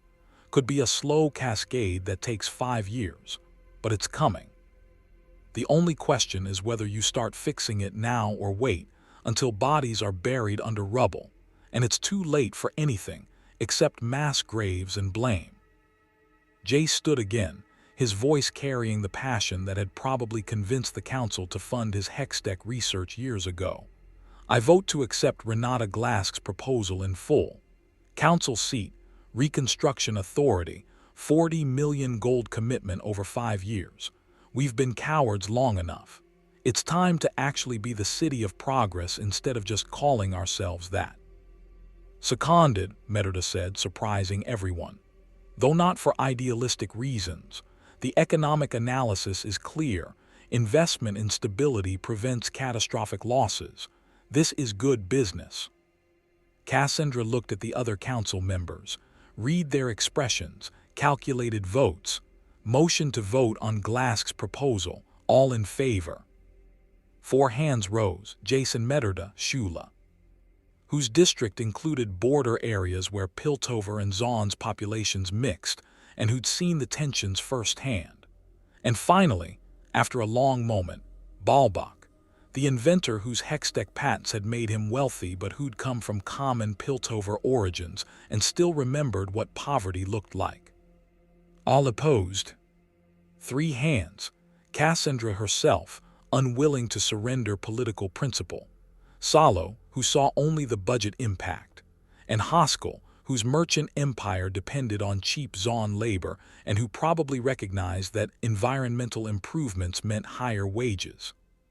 Motion carries 4-3, Cassandra said, her voice hollow. Renata Glask is hereby appointed to the Piltover Council with full voting authority. Reconstruction initiative approved pending budget allocation review. The chamber erupted, not with applause but with the sound of Zaun celebrating through Echo's broadcast. Thousands of voices raised in cautious, disbelieving hope transmitted through jury-rigged speakers. Chief watched Renata's face and saw tears cutting through the chemical dust that permanently stained her skin. This doesn't solve everything, Chief said into the noise. This is the beginning of a process that will take years and require constant vigilance from both sides. Piltover has to actually follow through. Zaun has to give you the chance to do it. And you, Cassandra asked bitterly, how long does our referee from the stars plan to stay? Until my ship is repaired and we can safely navigate slipspace again, Chief replied. Captain Lasky estimates 3 to 4 weeks before we have full functionality. During that time, the Infinity monitors reconstruction progress and intervenes if either side violates the agreement. And after you leave, what stops us from returning to the status quo? Chief gestured at the holographic blueprint still rotating above the table. Phase 3 of Glask's proposal, integrated infrastructure. By the time my ship leaves, you'll be so structurally interdependent that separation becomes impossible without mutual destruction. You're building your own deterrent into the architecture. Merida's smile was appreciative, elegant, forced cooperation through mutual vulnerability. It's how humanity survived the Covenant War, Chief said. Every colony, every ship, every soldier, all of us vulnerable, all of us necessary. We had to cooperate or face extinction. You're facing a less dramatic but similarly definitive choice. The meeting dissolved into logistics, budgets, timelines, workforce allocation. Chief stepped back, letting the politicians and engineers argue details. He'd done what he could, created the conditions for peace through carefully calibrated threat. Now it was up to them to build something from the opportunity. Echo approached as the council chamber cleared, her camera rig powered down. The lanes are going crazy. Half of Zaun thinks this is a miracle. The other half thinks it's a trap. "Which half are you?" Chief asked. "The half that wants to believe but knows Piltover too well to trust easily." Echo looked up at him. This 16-year-old who'd somehow become a political player through sheer refusal to stay invisible. What happens if this fails? If Piltover reneges, or if some chem baron decides the reconstruction threatens their power and sabotages it? "Then I made the wrong call," Chief admitted. "Then I forced peace on people who weren't ready for it, and the backlash will be worse than if I'd never intervened. It's happened before, Colony 15, where the UNSC brokered peace between insurrectionists and loyalists, and it lasted 3 months before extremists on both sides assassinated the mediators, and it all fell apart." "That's not reassuring." "It's honest." Chief watched the council members departing through bronze-framed doors. "I can create the conditions for peace. I can threaten consequences for those who break it, but I can't make people want it. That part is on you." "On me?" Echo's voice cracked. "I'm nobody. I run with street kids and scavengers. I'm not a political leader." "You're the person who stood up to Renata when she was seconds from detonating charges that would have killed thousands. You're the person who demanded transparency when Piltover wanted secret negotiations. That makes you more of a leader than most politicians I've met." Chief gestured at her camera. "Keep broadcasting. Keep showing both cities that they have people trying to make this work. Become the proof that cooperation is possible." Before Echo could respond, alarms shrieked through Piltover's streets. Chief's motion tracker lit up with contacts, multiple hostile signatures converging on the council district from Zaun's direction. Not hundreds this time. Thousands. Kureman's radio crackled. "Commander, we have a situation. Massive crowd moving up from the lanes. They're armed. I repeat, armed civilian mob approaching Council Plaza. Estimated size, 5,000 and growing." Chief sprinted to the windows. Below, Zaun's population surged through the streets in a wave of green-lit fury. But as his visor zoomed in, he saw the truth. They weren't attacking. They were surrounding the council building, creating a perimeter, their weapons, pipes, clubs, chemtech rifles, held defensively. And at the front of the crowd, a figure Chief recognized even from this distance. Vander, the old community leader, stood with his arms raised, not in surrender but in protection. "They're not attacking," Chief said. "They're guarding." "Guarding what?" Cassandra demanded, joining him at the window. The answer came through Echo's radio, a message from the lanes transmitted through the same network that had broadcast the council meeting. "This is Vander of the Last Drop. Message for Piltover's council and enforcers. We know your first instinct will be to rescind Glask's appointment and void the reconstruction agreement. We know how you operate, make promises under pressure, then retreat when the pressure lifts. So we're maintaining the pressure. 5,000 Zaunites now surrounding the council building. We're not attacking. We're witnessing. You live up to your commitment, we go home. You betray it, we stay, peacefully, publicly, until the whole world knows Piltover's word means nothing." Chief felt something he rarely experienced, surprise mixed with respect. Zaun had learned from his intervention, had recognized that force wasn't required when presence and visibility could achieve the same result. They were holding Piltover accountable through mass peaceful witness, making it impossible to quietly abandon the agreement. Cassandra's face went through multiple expressions: outrage, calculation, grudging admiration. "This is unprecedented. They're holding us hostage without violence." "They're holding you accountable," Chief corrected. "They learned it from watching my negotiations. I threatened consequences. They're providing consequences through social pressure instead of explosives. It's actually progress.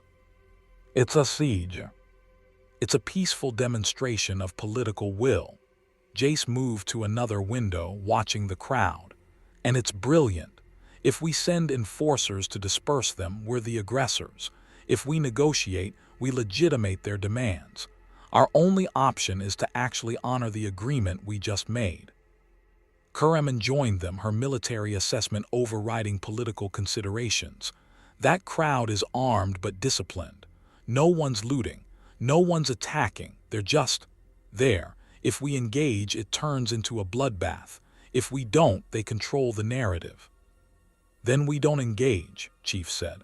We treat this as what it is, Zaun participating in the political process through direct action. Council continues with its work.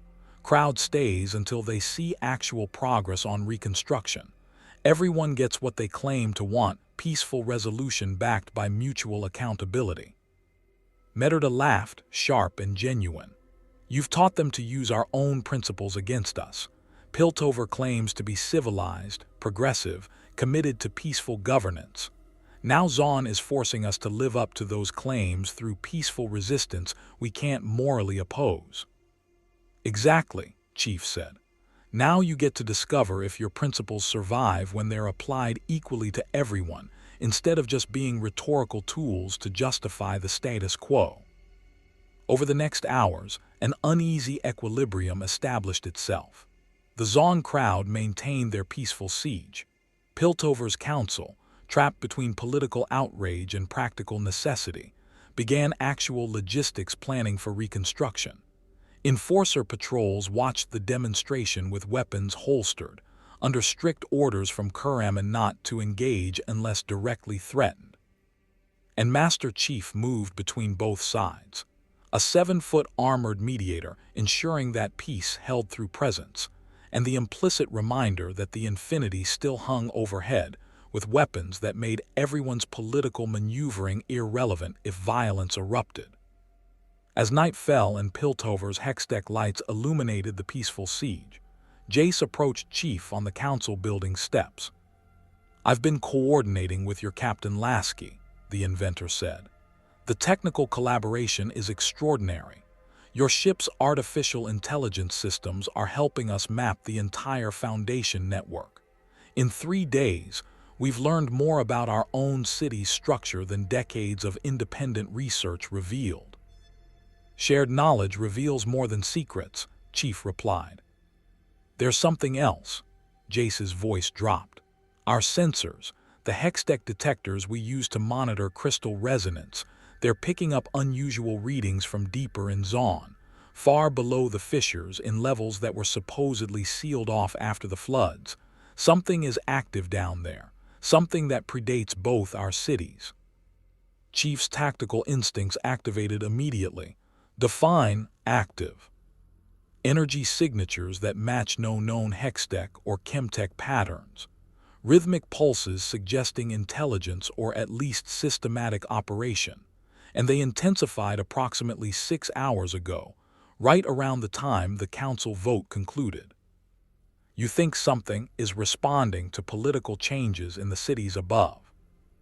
"I think something has been watching this conflict for a long time," Jace said carefully. "And now that we're approaching resolution, it's reacting.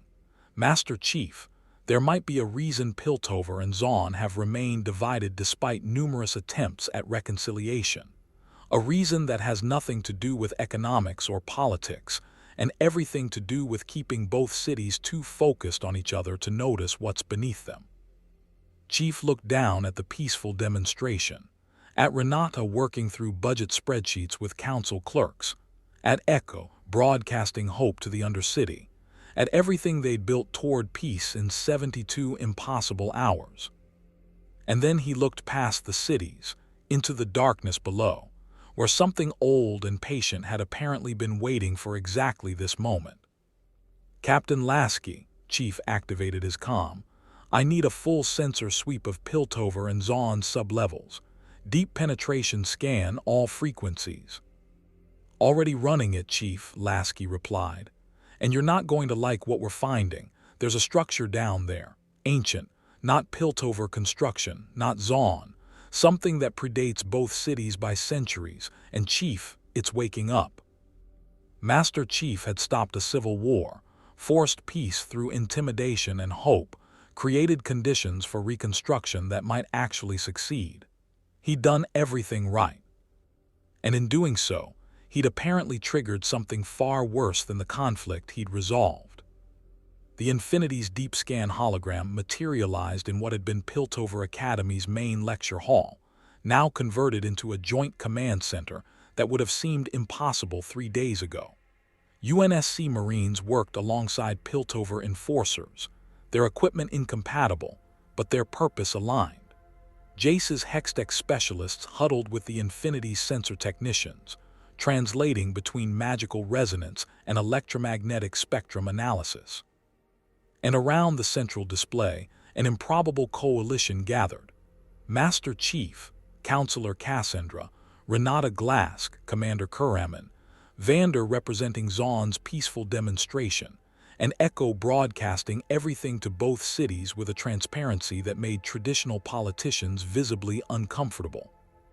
The hologram showed Piltover and Zaun in cross-section, layers peeling away like geological strata, revealing the city's hidden history. Piltover's bronze spires occupied the top levels. Zaun's industrial districts filled the middle. The flooded fissure mines created a dark band beneath that, and below everything, in caverns that predated human habitation, something massive waited. "That's impossible," Cassandra whispered, staring at the structure the Infinity's sensors had mapped. "Those dimensions, that's larger than Piltover's entire council district." "It's not impossible," Renata corrected, her engineer's mind already calculating structural implications. "It's just been hidden. The fissure floods weren't natural, were they? They were designed to seal off access to those lower caverns." Chief's visor overlaid tactical data across the hologram. The structure was symmetrical, precise, constructed with materials that the Infinity's analysis couldn't categorize. Not Hextech, not Chemtech, not human construction at all. And throughout its architecture, energy signatures pulsed in patterns that reminded him uncomfortably of Forerunner installations. Ancient, powerful, purpose-built for functions humanity couldn't immediately comprehend.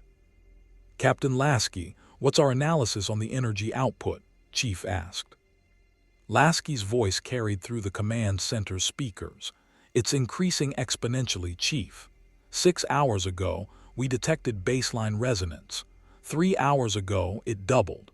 Current readings show output increasing by 15% every hour.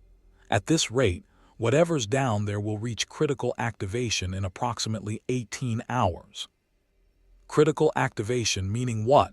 Vander demanded, his street-scarred hands gripping the table's edge. "Speak plainly, soldier. What happens in 18 hours? "Unknown," Lasky admitted. "But the energy signature matches patterns we've encountered in Forerunner installations.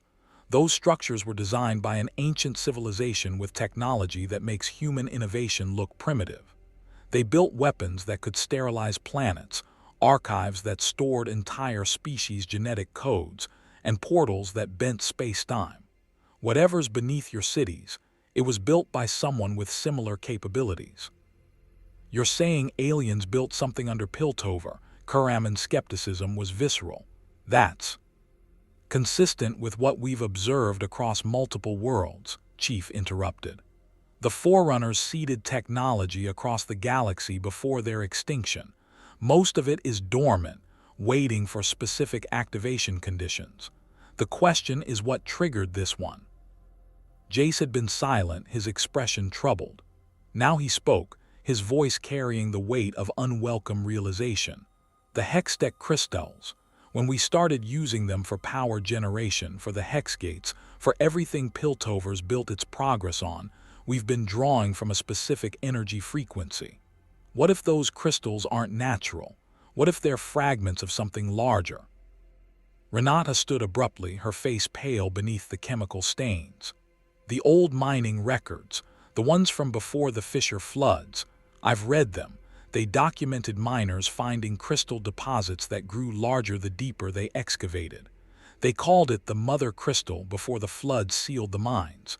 We assumed they were being poetic. What if they were being literal?"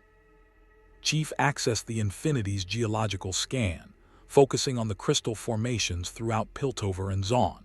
The computer traced energy signatures, connecting scattered deposits into a network that all originated from a single massive structure in the ancient cavern below. Every Hextech device in Piltover, every Chemtech reactor in Zaun, they were all drawing from the same source, a source that had apparently decided to wake up. "How long have we been using Hextech?" Chief asked. 20 years since my breakthrough, Jace said quietly. Before that, it was theoretical, unstable. My partner and I were the first to successfully stabilize hex crystals for practical application. 20 years of increasing energy drain, Renata added, her engineer's mind making the connections. 20 years of excavating deeper into Zaun's fissures for more crystals. 20 years of treating the mother crystal like an infinite resource without understanding what we were taking from. And now it's responding, Chief concluded. Not to your political reconciliation, to decades of energy extraction reaching a critical threshold. Cassandra's political mask finally shattered completely. Are you telling me that Piltover's entire foundation, our economy, our technology, our identity as the city of progress, is built on stolen power from an alien installation that's about to activate in 18 hours? 17 hours and 32 minutes, Lasky corrected unhelpfully. Vander laughed harsh and broken. Of course it is. Of course, Piltover's paradise was built on theft. At least it's consistent. Zaun uses Chemtech that also draws from crystal derivatives, Renata shot back. We're all complicit. The difference is Piltover had the luxury of pretending the consequences would never arrive. Enough, Chief's voice cut through the rising argument. Blame is irrelevant. We have 17.5 hours to determine what's activating, why, and whether we can stop it or at least survive it. That requires cooperation, not another round of Piltover versus Zaun. Echo had been silent, watching the hologram with wide eyes. Now she spoke, her young voice carrying uncomfortable insight. What if it doesn't want to hurt us? What if it's just waking up because we've been using its energy and now it wants? I don't know, payment, recognition. What if it's not a weapon but something else? Forerunner installations don't negotiate, Chief said. They execute programming written by a civilization that viewed humanity as a potential threat to be contained. If this follows their pattern, activation means either defensive protocols eliminating perceived threats, data collection requiring specimen acquisition, or reality manipulation, on a scale that makes distinguishing between threat and benefit irrelevant. So we're doomed, Salo, who'd been listening from the chamber's periphery, spoke with the fatalism of someone confronting existential threat for the first time. No, Chief replied. We're informed. The UNSC has successfully navigated, disabled, or repurposed multiple Forerunner installations. We survived Halo, a weapon designed to wipe out all sentient life in the galaxy. Whatever's down there, it's localized. That makes it manageable. Manageable how? Cassandra demanded. Chief turned to Jace. You said you were the first to stabilize Hextech. How? My partner and I discovered specific resonance frequencies that allowed controlled energy extraction without cascade failure. We used runic combinations that, Jace stopped, realization dawning. That might have been instructions. The crystal formations themselves could have been guiding us towards stable extraction patterns. We thought we were discovering. What if we were being taught? Then the installation wanted you to use its power, Chief said. The question is why? Forerunner technology rarely operates without purpose. If it's teaching humans to harness its energy after lying dormant for potentially millennia, there's a reason. Renata pulled up chemical analysis data from Zaun's records. Chemtech development accelerated 20 years ago as well. Different approach than Hextech, chemical bonding with crystal dust instead of direct energy extraction, but same timeline. Whatever happened 20 years ago, it triggered both cities' technological revolutions simultaneously. What happened 20 years ago? Chief asked. The silence that greeted his question was broken by an unexpected voice from the chamber's entrance. The gray awakened, the underrivers stirred, and I felt something shift in Zaun's bones. Chief's motion tracker had caught the newcomer's approach, augmented physiology, chemical-enhanced strength, moving with predatory grace. The woman who entered was tall, gaunt, her skin bearing scars that suggested decades of chemical exposure and combat. She wore the improvised armor of Zaun's upper power structures, and the crowd parted for her with wary respect. Savika, Vander's greeting carried a complex history: respect, disagreement, shared struggle. Didn't expect to see you here. Thought you'd still be under house arrest. I negotiated release to discuss matters of Zaun's survival, Savika replied, her mechanical arm whirring as she gestured at the hologram. When that appeared on every broadcast screen in the lanes, my employer decided the reconstruction agreement was less important than preventing whatever's about to emerge from the deep.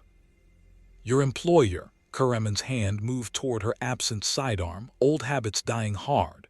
You mean? She means me.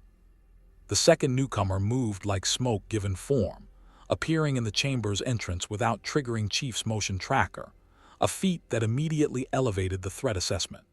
The woman was younger than Chief expected, maybe mid-30s, with heterochromatic eyes that held the calculation of someone who'd built power from nothing. She wore industrial aesthetics elevated to artistic statement, and the air around her seemed to shimmer with barely contained chemical potential. Silko, Vander's voice went cold. You're supposed to be in exile, the council's warrant. Is irrelevant when your cities are about to be destroyed by whatever you've been stealing from, Silko interrupted. Her gaze swept the assembled coalition and settled on Chief with uncomfortable precision. You're the Spartan, the soldier from the stars who stopped our cities from destroying each other. I've been watching your intervention with great interest. Chief's tactical assessment ran automatically. Enhanced physiology, chemical augmentation evident in one eye's discoloration, likely exposure to unstable shimmer variants. Moves with absolute confidence in hostile territory. Either supremely arrogant or supremely capable. Probably both. You're the power behind Zaun's insurgency, Chief stated. The one Savika works for. I'm the person who's kept Zaun's independence movement alive while Piltover pretended we didn't exist, Silko corrected. But right now, independence is meaningless if there's nothing left to be independent. So I'm here to offer resources, intelligence, and cooperation in preventing whatever apocalypse your scans have revealed. Cassandra stood, her voice sharp with authority. You're under arrest for terrorism, conspiracy, and I'm the person who knows more about the deep caverns than anyone in this room, Silko interrupted. I've been exploring the sealed fissures for 15 years. I discovered the shimmer pools, chemical runoff that's been seeping from those lower levels. I've seen structures down there that predate human settlement, and I've felt the pulse you're measuring increase with every Hextech innovation Piltover deployed. Chief made a decision. Let her speak. We need information, not ideological purity. Cassandra looked ready to protest, but Jace intervened. MasterChief is right. If she knows something about what's beneath us, the arrest can wait until after we survive. Silko's smile was sharp. How pragmatic. Very well. 20 years ago, I was exploring forbidden fissure sections looking for resources Piltover couldn't tax or control. I found chambers filled with what I thought was chemical waste, thick, luminescent liquid that responded to human presence. When I tested it, I discovered it enhanced strength, speed, and healing, but it also corroded sanity if used improperly. Shimmer, Renata breathed. You created shimmer from the runoff. I refined what was already there, Silko corrected. But here's what matters. The chambers I discovered weren't natural formations. They were containment vessels, and they were leaking. Whatever's stored in that installation below has been seeping into Zaun's foundation for decades. The gray, the chemical fumes, the mutations, they're not just industrial pollution. They're symptoms of containment failure. Chief's visor highlighted the shimmer composition data Silco had mentioned, comparing it to the energy signatures from the ancient installation. The match was 97%.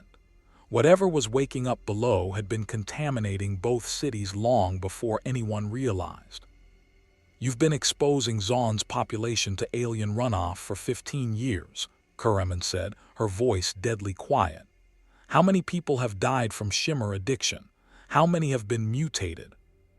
"Fewer than would have died from starvation and disease without the economic opportunities shimmer created," Silco replied without remorse. "I didn't have the luxury of Piltover's moral high ground. I had people dying from Piltover's neglect. Shimmer gave them a chance to fight back by turning them into addicts and monsters," Vander said, and the pain in his voice suggested personal history. "By giving them power in a system designed to keep them powerless," Silco countered. "But that's a debate for after we survive. Right now, I know the path to the installation's core. I know the security protocols, biological and mechanical, that guard it. And I know that in approximately 16 hours, whatever's down there will activate fully, and both our cities will be caught in the aftermath." Chief stepped between them before the argument could escalate. "Then you're coming with me. We're going into those caverns, finding the installation's control systems, and determining if we can shut it down or at least redirect its activation away from civilian populations." "You can't seriously be considering," Cassandra began. "I'm not asking for permission," Chief interrupted. "The Infinity can't provide orbital bombardment solutions without risking both cities. We can't evacuate hundreds of thousands of people in 16 hours. Our only option is direct intervention.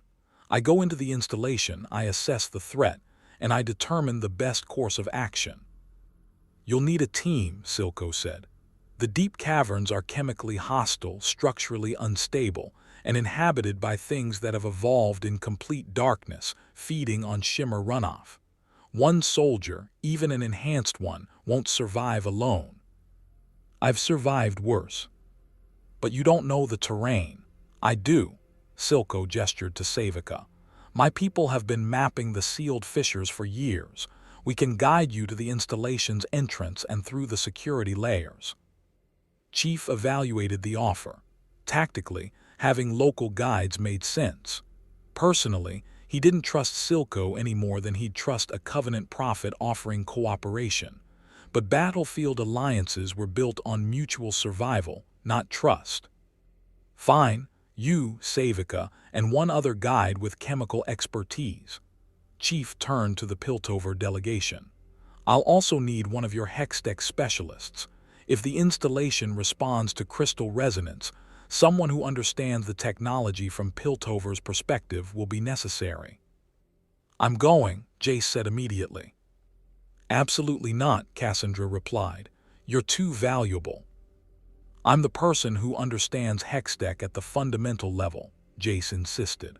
"I've interfaced with the crystals directly. If there's communication possible with whatever built that installation, I'm your best chance." Chief nodded. "Then it's settled. Myself, Jace, Silco, Savica, and a chemical specialist from Zaun. We deploy in 2 hours. That gives my Marines time to prep equipment and the Infinity's medical team to provide countermeasures for the chemical environment." "And the rest of us?" Renata asked. "Continue reconstruction planning as if we'll succeed," the chief replied. "If we fail, the planning won't matter. If we succeed, you'll need to move immediately to implement infrastructure changes before social order collapses. The reconstruction agreement becomes your contingency plan for maintaining stability after whatever happens below." Vander stood slowly. "And the people, the thousands watching and waiting, what do we tell them?" Chief considered the question. Considered every time he'd withheld information from civilians to prevent panic, and every time that information vacuum had made things worse. "Tell them the truth," he said finally. "Tell them there's a threat beneath both cities that predates their conflict. Tell them we're addressing it. Tell them that whatever happens, the reconstruction agreement stands because the alternative, Returning to mutual destruction is guaranteed failure. The truth might cause mass panic, Kurraman warned. Lies definitely will when people discover them, Chief countered. Echo, you've been broadcasting transparency. Keep doing it. Show people that their leaders are actually leading instead of just managing information. Echo nodded, her camera already repositioning to capture the command center's activity. Through her broadcast network, hundreds of thousands would watch in real time as their city's improbable coalition prepared to confront something none of them fully understood. As the planning session devolved into logistics, equipment requisitions, emergency protocols, civilian shelter identification, Chief moved to the chamber's windows. Outside, Piltover's Hextech lights painted bronze architecture in shades of blue.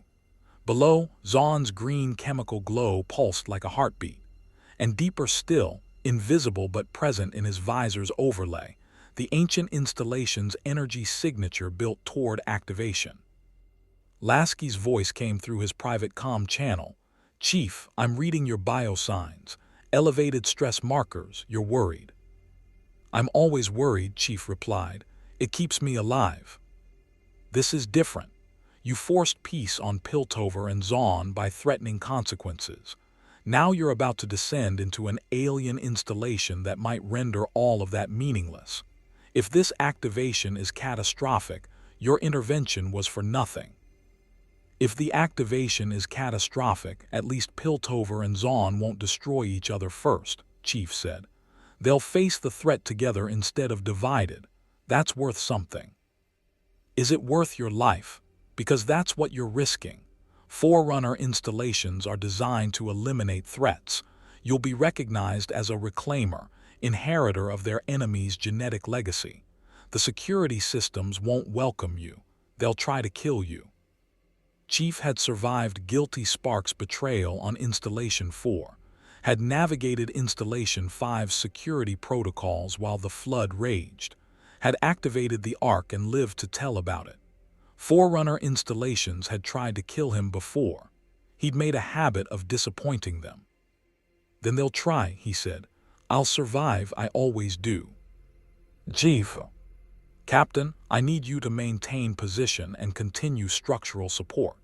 If the installation's activation causes seismic instability, the Infinity might be the only thing preventing catastrophic collapse. Your job is to keep both cities standing long enough for me to complete the mission. Silence, then understood. Good luck, Master Chief. Chief terminated the comm and turned back to the command center. Jace was arguing with Cassandra about the wisdom of risking Piltover's foremost Hextech innovator. Silco was coordinating with Savica, using hand signals that suggested years of covert operations. Renata studied structural blueprints with the focus of someone planning for both success and failure. And through it all, Echo's camera captured everything, broadcasting hope and fear in equal measure to cities that had learned to expect nothing but disappointment from their leaders. 2 hours until deployment, 16 hours until activation, and one Spartan carrying the fragile peace between two cities into darkness that predated both. Where ancient technology waited with purposes humanity couldn't comprehend and probably couldn't survive. Master Chief had stopped civil wars before, had negotiated with alien species, had prevented apocalypses through superior firepower and tactical supremacy. But as he watched Piltover and Zaun's lights pulse against the darkness, he recognized an uncomfortable truth. This time, guns and threats wouldn't be enough. Whatever waited below required something the UNSC had never trained him for: understanding instead of destruction, communication instead of combat. And if he failed, the peace he'd forced on two cities would be buried under the rubble of both. Another reminder that sometimes the real enemy isn't the one you can see, but the consequences of progress built on foundations no one bothered to understand. The descent into the ancient installation began at the lowest accessible point in Zaun's fissure mines, where Silco's people had discovered an entrance sealed with what appeared to be crystalline growths. Jace identified them as Hextech formations far older and more complex than anything Piltover had achieved. Organic technology that responded to biological presence by reconfiguring itself into passageways. Chief went first, his armor's shields flickering as they adapted to the crystal interface. Behind him, Jace's Hextech hammer provided light that revealed architecture impossible and beautiful, walls that curved in non-Euclidean geometries, floors that seemed solid but rippled like water under their steps, ceilings that stretched into darkness filled with constellations of luminescent crystal nodes. "This is magnificent," Jace breathed, his scientific wonder overriding his survival instinct. "The engineering principles alone are designed to kill intruders," Chief interrupted, his motion tracker identifying defensive systems activating throughout the structure. "Stay close, stay alert, and remember that everything beautiful in Forerunner installations usually serves a lethal purpose." Silco moved with surprising confidence through the alien architecture, her chemical-enhanced eye seeing patterns Chief's visor had to analyze actively. "The shimmer pools are this way, deeper, where the containment vessels leak." They descended through chambers that told a story in architectural layers, ancient construction overlaid with failed human intrusions, centuries of flooding, and recent excavations that bore Silco's signature efficiency. And throughout it all, the energy signature built, pulses growing stronger, the installation waking from millennia of dormancy. In the deepest chamber, they found it, the mother crystal, not a natural formation but a massive geometric structure suspended in a lake of shimmering liquid, its facets glowing with energy that made Hextech look primitive. And around it, defensive constructs activated, mechanical sentinels built by hands that had shaped galaxies, now moving with predatory intent toward the humans who disturbed their vigil. MasterChief raised his rifle and faced the ancient guardians, knowing that the next hours would determine whether Piltover and Zaun survived to build their fragile peace or became another footnote in the Forerunner legacy, civilizations that reached too far and paid the ultimate price. The mother crystal pulsed, and somewhere in its alien consciousness, judgment began. The battle within the installation was unlike anything Piltover or Zaun could have imagined. MasterChief fought with the precision that had saved humanity across 100 worlds, his rifle finding weaknesses in Forerunner constructs, while Jace's Hextech hammer disrupted their energy matrices. Silco's knowledge of the shimmer pools revealed the installation's true purpose, not a weapon, but a forge, designed to catalyze the evolution of species through controlled chemical exposure. The mother crystal hadn't been teaching humanity to use Hextech. It had been testing them, determining if Piltover and Zaun's populations could harness its power without destroying themselves. The activation was a judgment rendered. Humanity had passed the technological threshold but failed the moral one, using the gift of advancement to oppress rather than uplift. Chief made the only choice that honored both cities' potential. Instead of destroying the installation, he convinced Jace to interface with the mother crystal directly, using Hextech theory to propose a new compact. Humanity would prove worthy not through technological achievement alone, but through the reconstruction agreement that merged Piltover and Zaun into something greater than their division. The crystal accepted. Its activation shifted from destruction to observation, the ancient installation agreeing to provide continued power in exchange for verified progress toward genuine cooperation between the cities. Fail the compact, and the power would cease.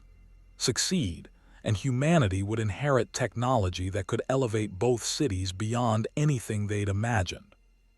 When Chief emerged from the depths with his team intact, he found both cities waiting, not rioting, not divided, but standing together in the uncertainty of transformation.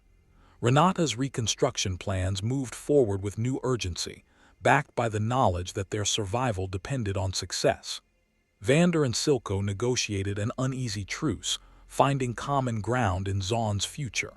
The Council, humbled by proximity to annihilation, began genuine reform. 3 weeks later, as the UNSC Infinity prepared for departure, MasterChief stood at the boundary between Piltover and Zaun, a boundary that already looked less permanent, as construction crews from both cities worked to build the bridges that would literally and metaphorically connect their futures. Echo approached with her camera, broadcasting one final message to both cities. The soldier from the stars is leaving, but he gave us something more valuable than his weapons. He gave us a chance to be better than our history. What we do with that chance is up to us.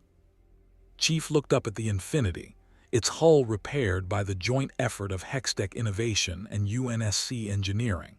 He thought about reach, about all the worlds he'd failed to save because he'd arrived too late or fought too hard, about the peace he'd forced on Piltover and Zaun that might last or might crumble the moment his ship left orbit. "Do you think they'll maintain it?" Jace asked, joining him on the platform. "The reconstruction, the compact with the crystal, everything we've built." "I don't know," Chief admitted. "But for the first time, they have a chance. What they do with it determines who they become." The Infinity's engines roared to life, and MasterChief, the weapon who'd learned to build peace from war, ascended toward the stars, leaving behind two cities struggling toward unity and an ancient installation that would hold them accountable to their highest aspirations. Behind him, Piltover and Zaun's lights merged, bronze and green becoming something new, something hopeful, something that might endure long enough to matter. Hope shines brightest in the darkest night, and in the cities beneath the stars, it burned with the light of two populations learning that progress meant nothing if it wasn't shared by everyone. Hope shines brightest in the darkest night. More stories await.